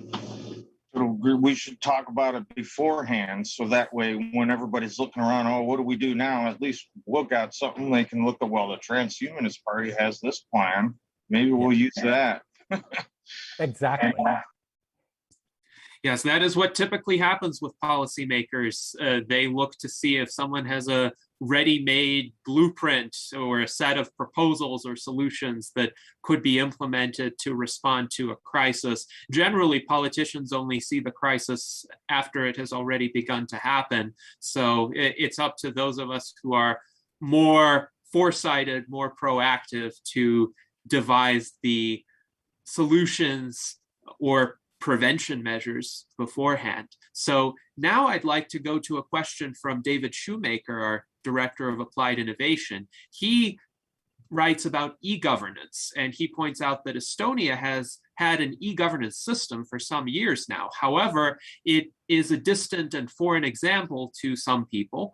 What if a US state would implement an e-governance system? What state do you think might be the first? And what do you think the implications of that might be on the political system in the US and the incentives therein? So yeah, I've heard about the Estonian e-governance system. I haven't studied it in depth. So, I would need to really answer your question as intelligently as possible to go deeper on studying what they were doing in Estonia. I know Estonia has been very proactive about supporting entrepreneurship, innovation, about allowing people to come in and set up companies in Estonia without even being there and becoming pseudo-citizens of Estonia for running these. They're not citizens, but they have certain rights as entrepreneurs, even that never set foot in the country, to use Estonia's infrastructure and ecosystem to actually launch their businesses. And then they've also done an incredible job in education, early education of kids, in terms of getting them up to speed at using computers at a very young age. They have been one of the most progressive countries and a real bellwether, like especially for Eastern Europe. Like they're so far ahead of most, you look at Belarus and Estonia, which are neighbors, and literally Belarus is in the dark ages and Estonia is, for this tiny country, is like leading the way ahead of, big countries, even like United States. So I think Estonia is, I think that you brought up Estonia is fantastic. And I think the Transhumanist Party should really look to Estonia and should probably run a whole session on Estonia and what they've done and the policies. Now, I wish I were an expert there, that I could come in and start saying, like, these are at a granular level, everything that Estonia has done, and these are the benefits, and these are the problems that they've had. I haven't. I've studied at a macro level. I just kind of know about it in generalities.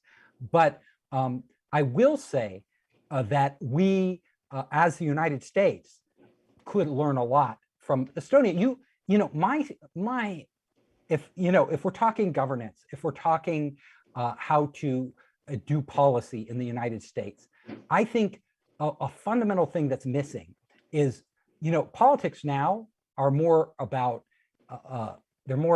they're not really about creating great policy, right? Politics are about politics. They're about using, manipulating people, using, pitting one group against another, taking, looking at what people are responding to and using that to fuel their anger or their desires to get them to do certain things that benefit certain people, but don't necessarily benefit society as a whole. What I would like to see is us to, if we could take the politics out of politics and start to develop policy, not top down from the political side, but develop policy from the bottom up in a utilitarian way, in that we actually develop policy based on experimentation. So we look at cases out there like Estonia, where they have implemented certain policies and actually analyze at a very deep level what the repercussions were from the policies, not trying to sugarcoat it and like say, these things had a better outcome than they did, but really, what does the data show us that what impact did these policies actually have on society? And would they translate to a country much larger and very different like the United States? And if they did, how would we have to tweak them? How would we have to adjust those policies so that they could actually be implemented here in a good way? And then could we run test beds, like you were saying? Could we get one local government or even a state government would be a big win, to actually adopt some of these policies and then actually start to measure what impact they're having, and in this way extrapolate from that, should we roll it out nationwide? So I would actually like to, with the Transhumanist Party, what I would like to see, and I think most of us here would probably agree, although there should always be people who disagree, because that makes for better outcomes in the end. Can the Transhumanist Party be the champion of bottom-up kind of test bed experimental policy development? Like, can we come up with policies? Can we convince not necessarily even big cities, but some small or medium-sized cities to adopt these policies, or small countries look at what's happening in different parts of the world, aggregate data, and start to show that if you adopt these policies, these will be the positive outcomes, these will be the negative outcomes, and we can start to tweak and craft these policies in real time, and then we can start to propagate them, right? Say, yeah, this policy is really working great in Austin, Texas, right? This policy of, regulation, governments, how the cities relate, it could be environmental policy, it could be technological policy, all these things. These are really working. Can we now take this test bed and start to push it out to the rest of the country and grow it in that way? If we can do that, if we can achieve success on that level, like on local level, that is a great way to build a grassroots movement. That is a great way to get people engaged on a local level. It's a great way to actually develop policy, from the ground up. It's a great way to gather data and start to learn about what will work and what won't work. And then from the bottom up, we can start to influence national policy, right? We can, once we have these successful examples championed by the Transhumanist Party that actually show material results, then we can start to use these as kind of the basis of our platform. Like, we're not just talking ideas, we're talking, we've actually really done these things in real communities that's made a tangible difference. So those are some of my thoughts. I would love to hear your thoughts about this, because I think it's really fascinating, and the Transhumanist Party could play a pivotal role in the future of this country, if we start to approach it in this way. Yes, I absolutely agree. I think jurisdictional experimentation is quite promising in that it does allow us to develop proofs of concept that are commensurate with our resources, and however could be scaled up on a national or even global level if others see the benefits of these innovations and how they might be applied in broader contexts. Now, it's interesting because when you spoke about focusing on policy rather than politics, I revisited the values page of the US Transhumanist Party, and here's what it says on the subject. The US Transhumanist Party is focused on policy rather than politics as conventionally defined. We value initiatives and reforms that will improve the human condition for as many people as possible, with as much beneficial impact as possible, and without regard for scoring political points or defeating the other side. We seek to achieve the next greatest era of our civilization, which will require constructive solutions to the problems of our current era. All of these problems can be solved if we look away from the political trench warfare of today and up toward a far brighter future. So very much in the spirit of your remarks, I'm really glad that we are aligned on this. Now I would like to hear from Ben Ballweg, our Director of Longevity Outreach. Ben, what questions or comments do you have for Steve? Hi, Steve. Thanks for your time today. It's been a lot of fun listening. You've kind of been answering my questions throughout about governance structures and things. And Daniel Twett's comment didn't quite come out yet about proactionary versus reactionary, while our current government seems to be quite reactionary. And I guess I was answering it in my own head about, an AI government structure would probably be a little more proactionary than our current system. Maybe, however, though, we don't have any AI quite in our system yet, maybe through this e-governance concept at the state level or something that would start to become a thing at the national level. But do you have any guidance, any ideas for how to get our current federal government to be less reactionary, more proactionary in general? Or is there just too dang much for the government to be reacting to, and it's not keeping up as is, and we're just stuck with reactionary until, I don't know, what would be the point when we're like, cool, we got some ground, let's work on some forward thinking sorts of ideas? It's really tough right now. So you see the political parties are pitted against each other. They're not really focused on cooperation as much as they are combat, like bringing each other down. And when you're engaged in that kind of combat, your best tool is to react to whatever's coming at you and just throw it back at the other party, spin it to the other party, instead of taking a long-term proactive approach, unfortunately, which is really what we need to move this country forward and move it in the right direction. So how do we change something like our government? That was a question you asked me, and get it to be more proactive and less reactive. You know, it takes great leadership to do that. It takes exception. You know, we have a system that is fundamentally the best system we've had in the history of humankind, but still flawed in so many ways. And it's flawed because human beings are flawed, because the media itself has a hard time. The media tends to sensationalize issues, which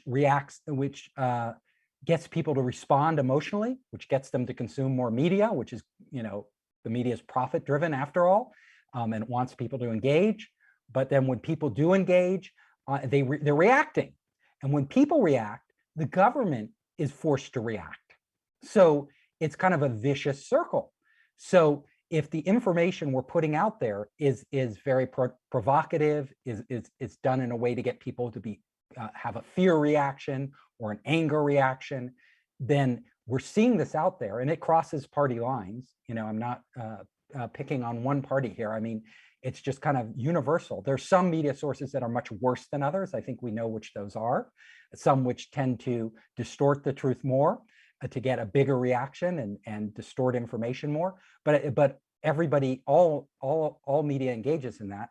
What I do say is that the media is a good force in society. If we were not to have the media itself, you know, just blaming the media is not, I don't want to make that what I'm saying, because the media is an absolutely essential part of democracy. Like, there are 4 pillars to democracy. The media, it's like 4 legs on a chair or a table, and you take away one of those legs, it's going to be unstable. You take away 2, it's going to just topple. So, you know, there's the media, the judicial system, there's elections, and then there's our Constitution that we have. And we need all of these. All of these are really important. And then there's also a 5th leg, which is really our participation as citizens, you know. So all of these are so essential to building a stable democracy. Right now, in the media, it's not something that's new. Like, if you go back and read early American history, you know, Thomas Jefferson and Hamilton and all these guys, they were fighting viciously, and they were distorting the truth, and they were using the media of their time, pamphlets, to skewer one another and to paint the others as villains. So what we're seeing today is really no different than then, but it's amplified and propagated through a much more powerful system, the internet, right, and social networks and things like that, and mass broadcasts that they didn't have in those days. So the effect is even more pronounced. What we do need are a couple things. We need media, we need responsible media, and there are certain media outlets that are much more responsible than others. And I encourage everybody to do their homework and really figure out which media outlets take the time to research what they print and are very journalistically responsible and careful with the information they disseminate. They're doing a good job, and we need to amplify those and find a way of diminishing the ones that are spreading false information and misinformation.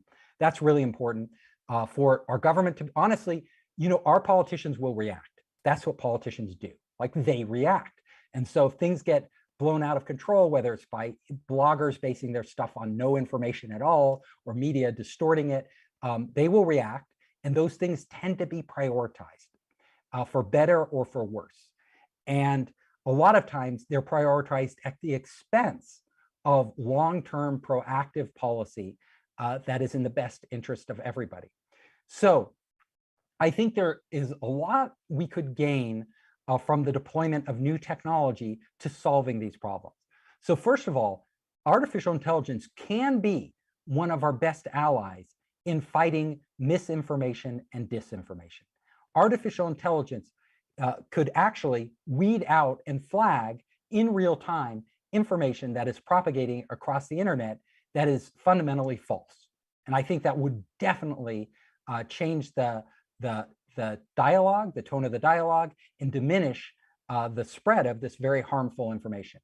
AI has the power to, in the future, rate and analyze different media, again, in real time, traditional media, broadcast television, all of this. And when people are spewing lies on air, to flag these lies in real time faster than any human being could, because computers can work at this incredible speed, and start to hold politicians accountable for their words. So if they are saying stuff that is not true, if they are saying stuff that is harmful to society, with artificial intelligence, we are developing the tools now that can actually put that up right away and say, look, you're telling people to do this, but this is the results that will happen.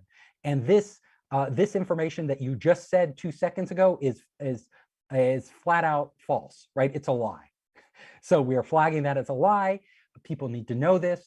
We have the ability to push this technology into the world, and we have the ability as thought leaders and as business leaders like myself to actually promote the adoption of this technology. Because fundamentally, at the end of the day, I do believe that every American, whatever beliefs you have, whatever political party you're in, that you do believe that you are doing something that is beneficial for the country. Like, even if you don't agree with me, I believe that you are fundamentally doing the right thing. What we need to do is give people and society as a whole the tools so that we can validate that what our beliefs are actually benefiting society, that the outcome of these beliefs and the policies that they are based on actually will produce the results that they claim to produce.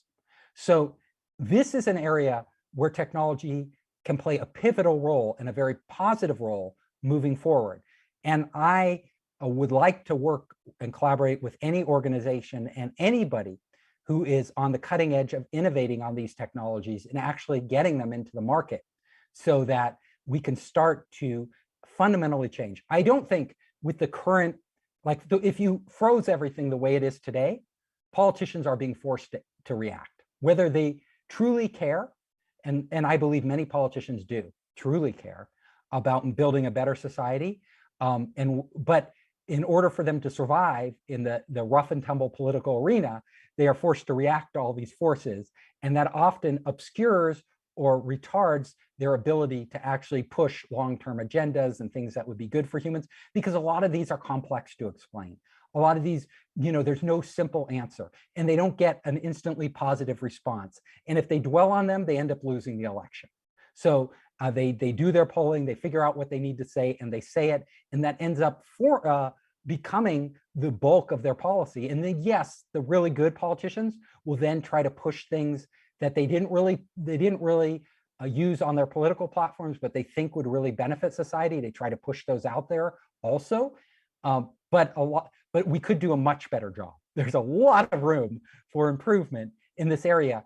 And as the Transhumanist Party and just all of us out there as individuals in our different roles in society, I would like to see us looking for the tools that will actually fundamentally make society better by reshaping debate, by getting the facts out there, by squashing misinformation and disinformation, because ultimately, if we can do this, then we can start to communicate to people what's really important, the policies they should be getting behind, the politicians they should be electing, as opposed to the ones that are just trying to manipulate them for their own personal gain, which tends to be a lot of politicians out there, unfortunately, taking advantage of the system. We can do that. That is possible. And technology will make it more possible than ever if we utilize it, if we actually tap into it at this, what I would say is a very critical time.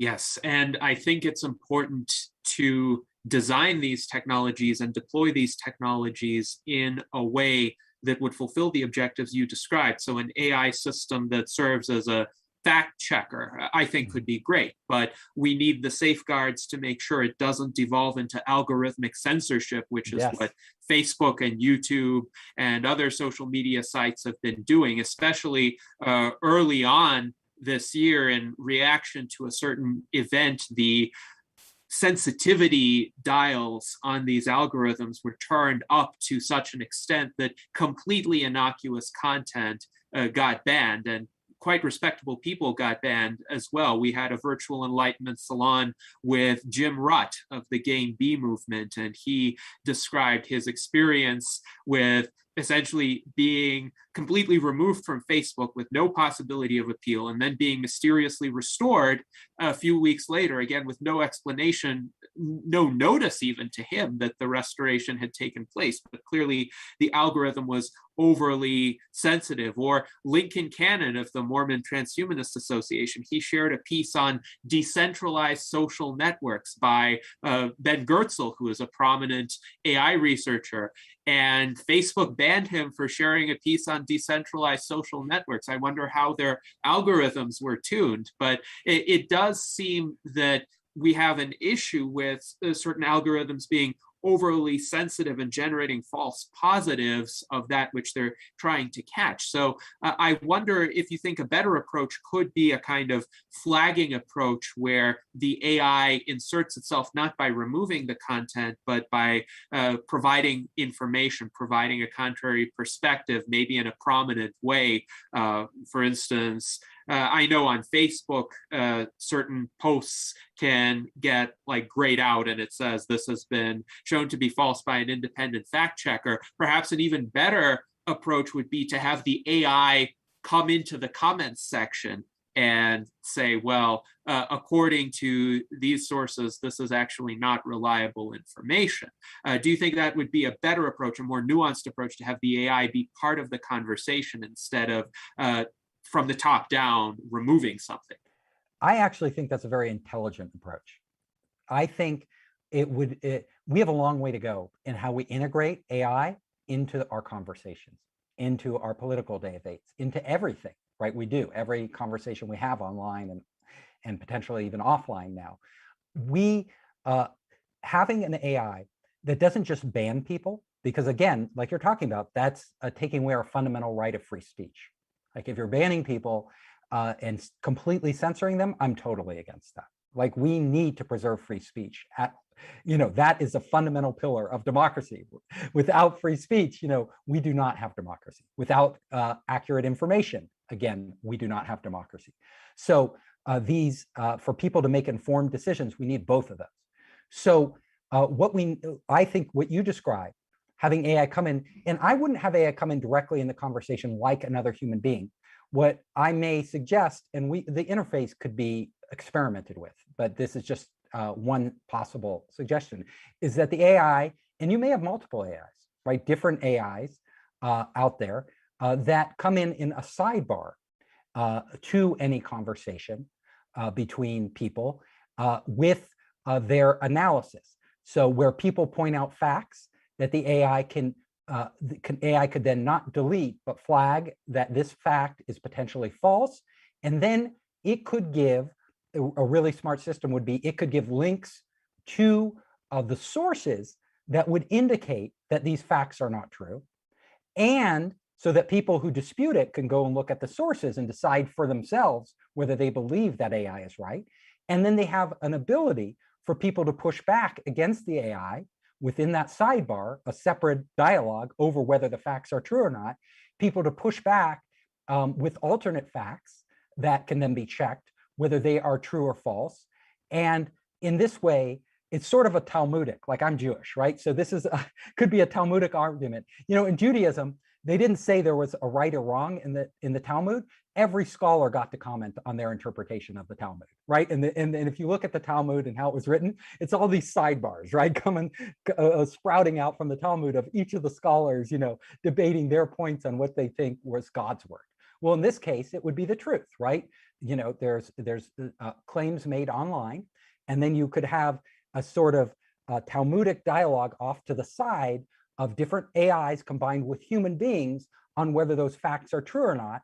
And just the fact that we question that and that we go deeper and that we look at sources could be a really important part of the dialogue itself, and of making our system more people who are influencers, who are even online saying stuff, make them more accountable for their words, right? They think more carefully, they do more research, they don't just propagate whatever they last heard, and other people can engage at a deeper level.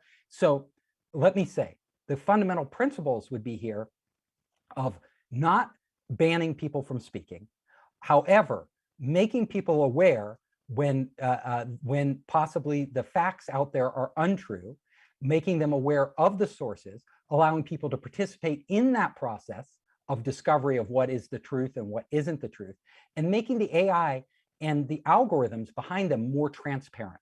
Transparency, not having a black box AIs out there without any accountability, just banning people. I think that's what we're talking about is not acceptable, right? That's censorship by an AI instead of by a government or somebody else. We don't want that. What we want is a more open system where we can all learn and the system can become more intelligent, and all of us can grow and become more intelligent through that interaction. Yes, absolutely. I think that is a wonderful approach, and it is one that fosters education. If some people are misinformed, the AIs could guide them toward facts, toward a more accurate perception of the world without sparking this antagonism that always arises when somebody is banned, when there's a hostile action being taken. But if people see these AIs as helpful guides, as participants in the conversation, maybe in a different manner than humans, but still of assistance to the human participants, then I think you nailed it. You hit it right on the head. We don't want AI that is flagging and censoring people. We want is AI helping people understand and get the facts they need to make intelligent dialogue and discussion. Mm-hmm. And it's interesting because our director of community resilience, Alexandria Black, in the YouTube chat asked the question, how can AI help avoid a race to the bottom? And I think this is part of the answer, but I'm wondering if you have other ideas in this regard. We do seem to have a kind of cultural race to the bottom these days, at least in certain segments of our society. The discourse seems to be getting coarser, more simplistic, more antagonistic. And it seems we have the potential to reverse that using technology. What other ways can be pursued in order to achieve that goal? That's interesting because I agree 100%. We're experiencing a race to the bottom where it's just separating us further instead of bringing us together. And ultimately, divorcing large groups of people from the truth that all of us, I think all of us really want to understand what's true and want to make intelligent, good decisions for ourselves and for everybody else out there. So given that, the current internet is dysfunctional in that way, right? It's amplifying mistruths. It's allowing people to spread them.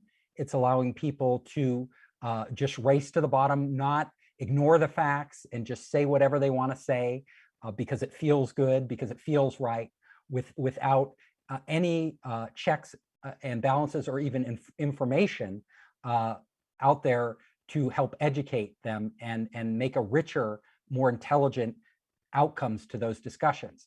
So I think what's beautiful about technology is it's a tool, and AI is just one of these tools. And we have the potential, especially with all the brilliant people in the world today and all the connectivity we have, like we're having this forum now, and I'm literally meeting a lot of you for the very first time. And you're also, you all have different perspectives, yet you're also thoughtful and you really care about these issues. So we have the ability, all of us, to actually start to develop these technologies, and we can start to experiment with which formats work the best.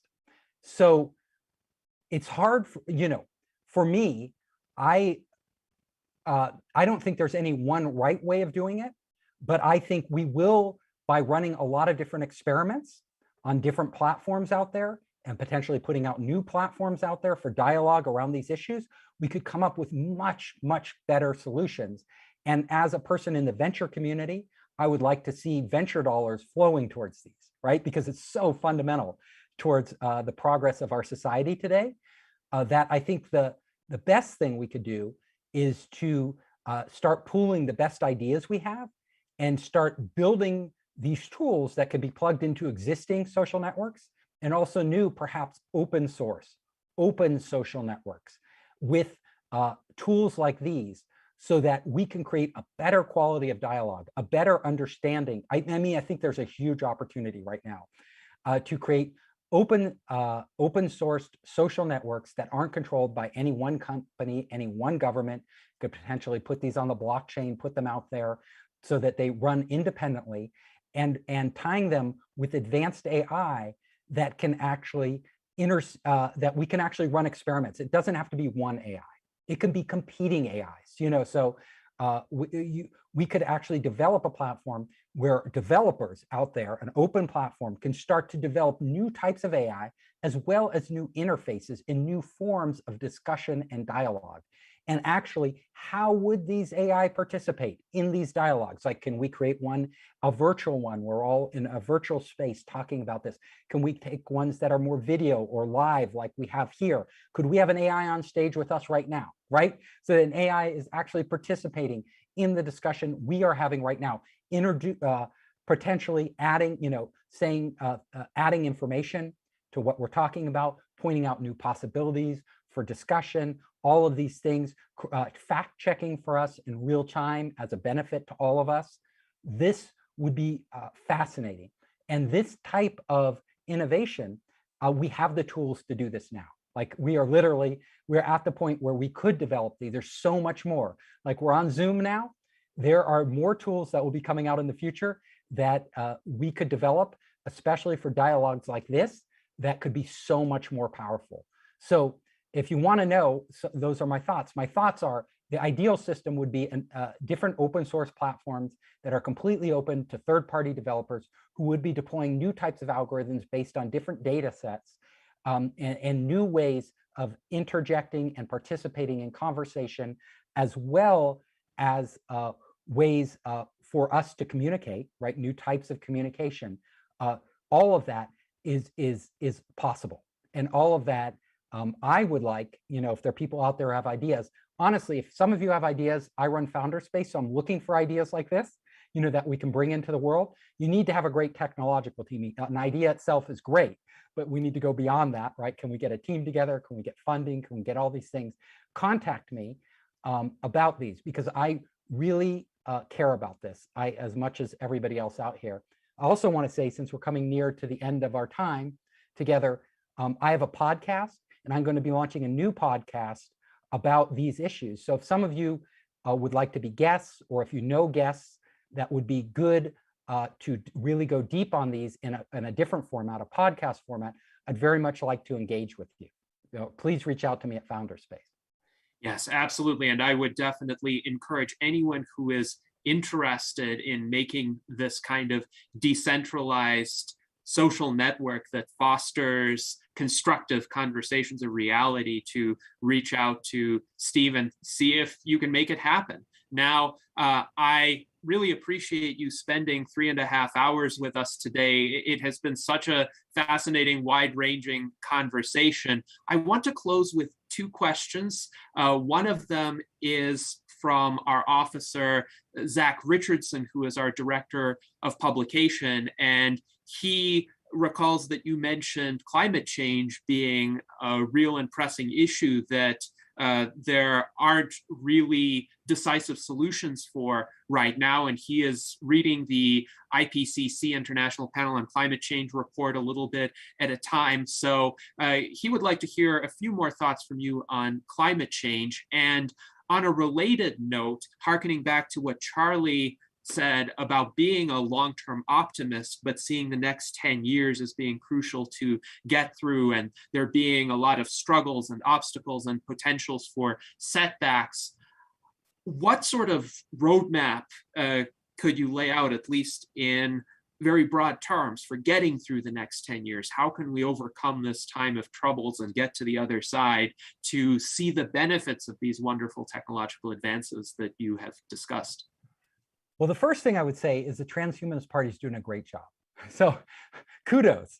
This is having forums like this, getting together people at this level to have this in-depth conversation, which is very unusual. I mean, first of all, it's very unusual that you would have 3.5-hour conversation like this. Like most conversations, people's limit today is 20 minutes, maybe a half an hour max. But second, to tackle these very deep topics in such a thoughtful way is absolutely critical to forming the basis for the next level. And getting people to cooperate is the next step, right? So we can all talk, which is really, really important. Then what comes after this talk, right? Can we launch initiatives? Can we corral capital? Can we get the talent we need on board? The people who are really passionate about this, technologists, media people, business people, to all come together around these ideas, because I actually think capitalism is going to be the greatest driver of the propagation of the next generation of technology that will benefit humanity, right? It's not going to be government. Government isn't going to, I mean, I think there's a role for government. I think government plays a very important role in kind of core research. I mean, I think our government needs to be investing twice as much in the research of core technologies, right? Absolutely, like double to a minimum, double the investment in core R&D, because that's something entrepreneurs can't do. Like, we can't do that. We don't have time. We're about innovating. We're about taking that technology, putting it into the world in real use, innovating on what's been developed from years of research in the lab. US has slowed down. We need to crank up that engine. In terms of what we can do for us as intellectuals, as scholars, as politicians, as technologists, as business people, we need to come together and coalesce around what are the most important things we can do, what are the best people we can put together on these teams, how can we get these teams funding to actually go out into the world and make a difference. This is what, this is the next step that comes out of this. Like, we can talk, and the talk is absolutely essential, and the bonding and the relationships that we're forming through these conversations. And then the next step is action. Like, how can we put these into action? And it sounds like a small leap, but it's actually a big leap, because it takes a lot more to put any of these concepts into action. But even if what we can do, and I see myself as doing just a small part of this, is inspire others to take action, right? So by bringing these up, by bringing these topics up, by getting people, really smart people who are into technology, young entrepreneurs, things like that, motivated and excited about tackling these problems and showing them where the possibilities are and how it could benefit, that is really important. So even creating a slate like the Transhumanist Party potentially could create a slate of project goals, right? Like, we want people to sign up to create this sort of open source platform. We're looking for, we could lay out the protocols, the structure, all the ideas we have, and make it a growing, living wiki format around these projects, and then bring on and inspire actual, people out of college, who are just itching to really make a positive change in the world, business people who have a lot of resources and money, who have made a lot of investing, to come together and actually start to fund these. I would like to see that. I think, and I'm a fundamental believer, that we absolutely have to use technology to address the problems we face today. Trying to come up with a solution that is not technologically based is almost a recipe for failure, because just relying on the old methods, the way things were done in the past, change isn't happening fast enough. We can see certain problems in the world. A species, like just the number of species going extinct every day, is astounding. Like, I've lost track of the numbers, but it boggles the mind of how many insects and plants and animals are just disappearing, like literally from the face of this planet. And that is accelerating. And you look at our oceans with the plastic and the pollution and the warming and the algae and all these, climate change and just our pollution in general is causing really catastrophic. Going to take, how do we stop this before it gets to the point where, it's nothing's irreversible, but we don't want to have to wait 100,000 years or 1,000,000 years for these species to re-evolve and repopulate the planet. We want to make those changes today so that we can preserve what we have and then build upon it, like actually create a better environment. So if you're asking me about climate change or any of the other really important issues we face, I believe we have to harness a private capital, private enterprise, entrepreneurship, but we have to couple that with really sound policies that we push behind these technologies and these efforts, really well thought out protocols and ways to limits or how should these technologies function in society? What should be their goal? You know, and how can we deploy them in the best way possible? These are the things that I think the Transhumanist Party and all of us should and can be doing today, so that the next generation of entrepreneurs, the entrepreneurs right now, all around the world, there's never been as many entrepreneurs as there are today. Thank goodness, right? But we need to harness them and focus them on the right issues, right? So should they be focused on really short-term things and just making quick money? Well, there'll always be a certain number of people who will do that, and that's fine, right? That fills a need of society. But these deeper issues that may not deliver the returns of the short term and may take longer to develop can and are much more important to our future. And so we need to find a way to accelerate these, to fund these. And all I can say is that I want to do my part, but none of us can do it alone, right? We have to come together in order to make this happen. So that's my answer to your question. I think trying to solve any of the problems in the world today, including climate change, without fundamentally looking at the core technologies out there and how they can be employed in new ways, and creating and looking for market opportunities to introduce these into the world and actually make them function and make them self-sustaining. That is the key. And that's what we need to be focused on. Yes, indeed. I do agree with you. Technology holds the solutions if properly applied and incentivized. So thank you very much for that answer and for the suggestion that a roadmap be developed that entrepreneurs and other interested persons can take ideas from and implement them. Indeed, there's a great example of that already with the rejuvenation roadmap from lifespan.io, which focuses on areas of progress that need to be made in reversing biological human aging, and it tracks where those areas are along the various steps of the process and who has been doing the pioneering research, what else needs to be done. It's a great diagram, and one can follow the links there to delve into much greater detail. I would be quite interested in developing something similar for the Transhumanist Party in these areas that we discussed. So let's do it together. Like, let's get together and do it. I think that's fantastic. Absolutely. Yeah. So now we have come to the end of our virtual Enlightenment Salon, and I would like to let Dr. Jose Cordero make a few statements of congratulations. Yes, Stephen, this has been fantastic. It is going to be almost 2 a.m. in Spain, but I am fascinated by every single minute. So much. I already ordered your book in Amazon.com. So I hope it arrives safely in Spain.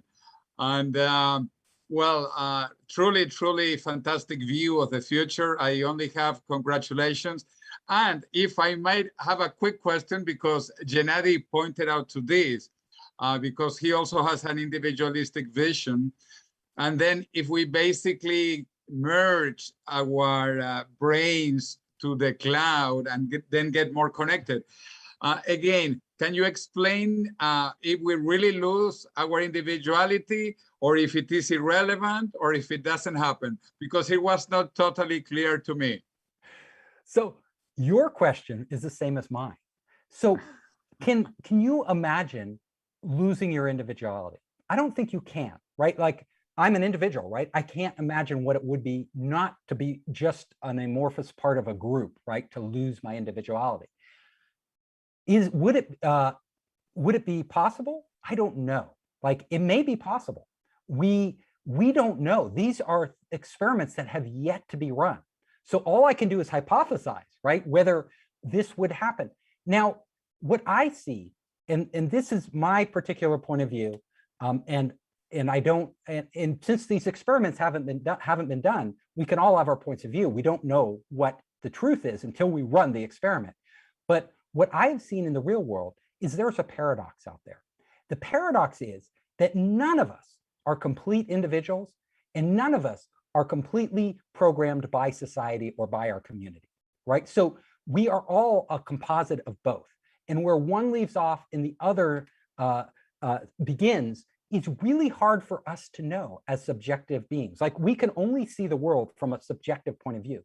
So even ideas that we may have, that Steve Hoffman may have, I may have myself, that I believe are my individual ideas that I came up with, that define me for who I am, may actually have been ideas that I was taught through my, without my even consciously realizing it, that I was, you know, through the way I was brought up, through my parents, through society, through the media, through all these things that are forming who I am with my individuality. So we don't know how individual we are. Like, we don't really know, and this gets very philosophical, right? At a very philosophical level, we don't know which decisions are really ours and what decisions we're making simply because we've been fed that information in a certain way, and that's what we're just reacting to that input we have. And philosophers have been debating this since, you know, the earliest mankind could think. You know, do we have human will? Where does our human individuality, our human will, our volition begin, and our environment end, like the things from environment? So I'm getting very philosophical with you, and we could talk about this all night, your time, right? All night. I don't want to keep you up any longer, but I just want to say that, you know, even the greatest philosopher, even the greatest neuroscientists that I've ever read and ever spoken to can tell you definitively whether we have free will or not, whether we even are individuals or we aren't. But what I can tell you, and I think what all of us agree, is that it is almost impossible for us to act in the world as if we aren't an individual. We are compelled to act, and in order to act and think in the world, we have to believe we have free will. Like, that is a tenet. If we didn't believe we had free will, we would literally, you know, we couldn't make any decision. We would just be insane. So when we merge human minds, what does that mean? There are some people out there who say we will go insane, like our brains cannot handle this. Maybe they are true. Maybe the brains are malleable enough that we can handle merging consciousnesses. What is that? When we fuse two consciousness, what do we create? Is it greater than the sum of the separate parts? Is it a new being entirely that has its own individuality made up of the two parts? We don't know. I can't tell you, but I can tell you it's going to be fascinating to find out. Yes, indeed. Quite fascinating, and a great way to conclude this conversation, even though these are definitely issues that have been debated back and forth for millennia. We can come to a pragmatic consensus that is, it makes sense to act as if we are individuals and as if we have free will. So thank you very much for your insights today. It has been an immensely enjoyable virtual Enlightenment Salon with you as our guest. And I think everybody should look at the 5 forces that change everything. Get the book if you want more depth on Steve Hoffman's ideas about these fascinating areas of emerging technology. And stay tuned for our next virtual Enlightenment Salon, which will be on Monday, September 6th. We're taking advantage of Labor Day to meet with David Goebel, the CEO of the Methuselah Foundation, which was one of the earliest charities to address the problem of biological aging. So it will be fascinating to hear what the Methuselah Foundation has been up to recently in its endeavors to make 90 the new 50 by 2030. So perhaps we'll have some rejuvenation to look forward to in the next decade. And until then, have an excellent remainder of the day and live long and prosper. Thank you.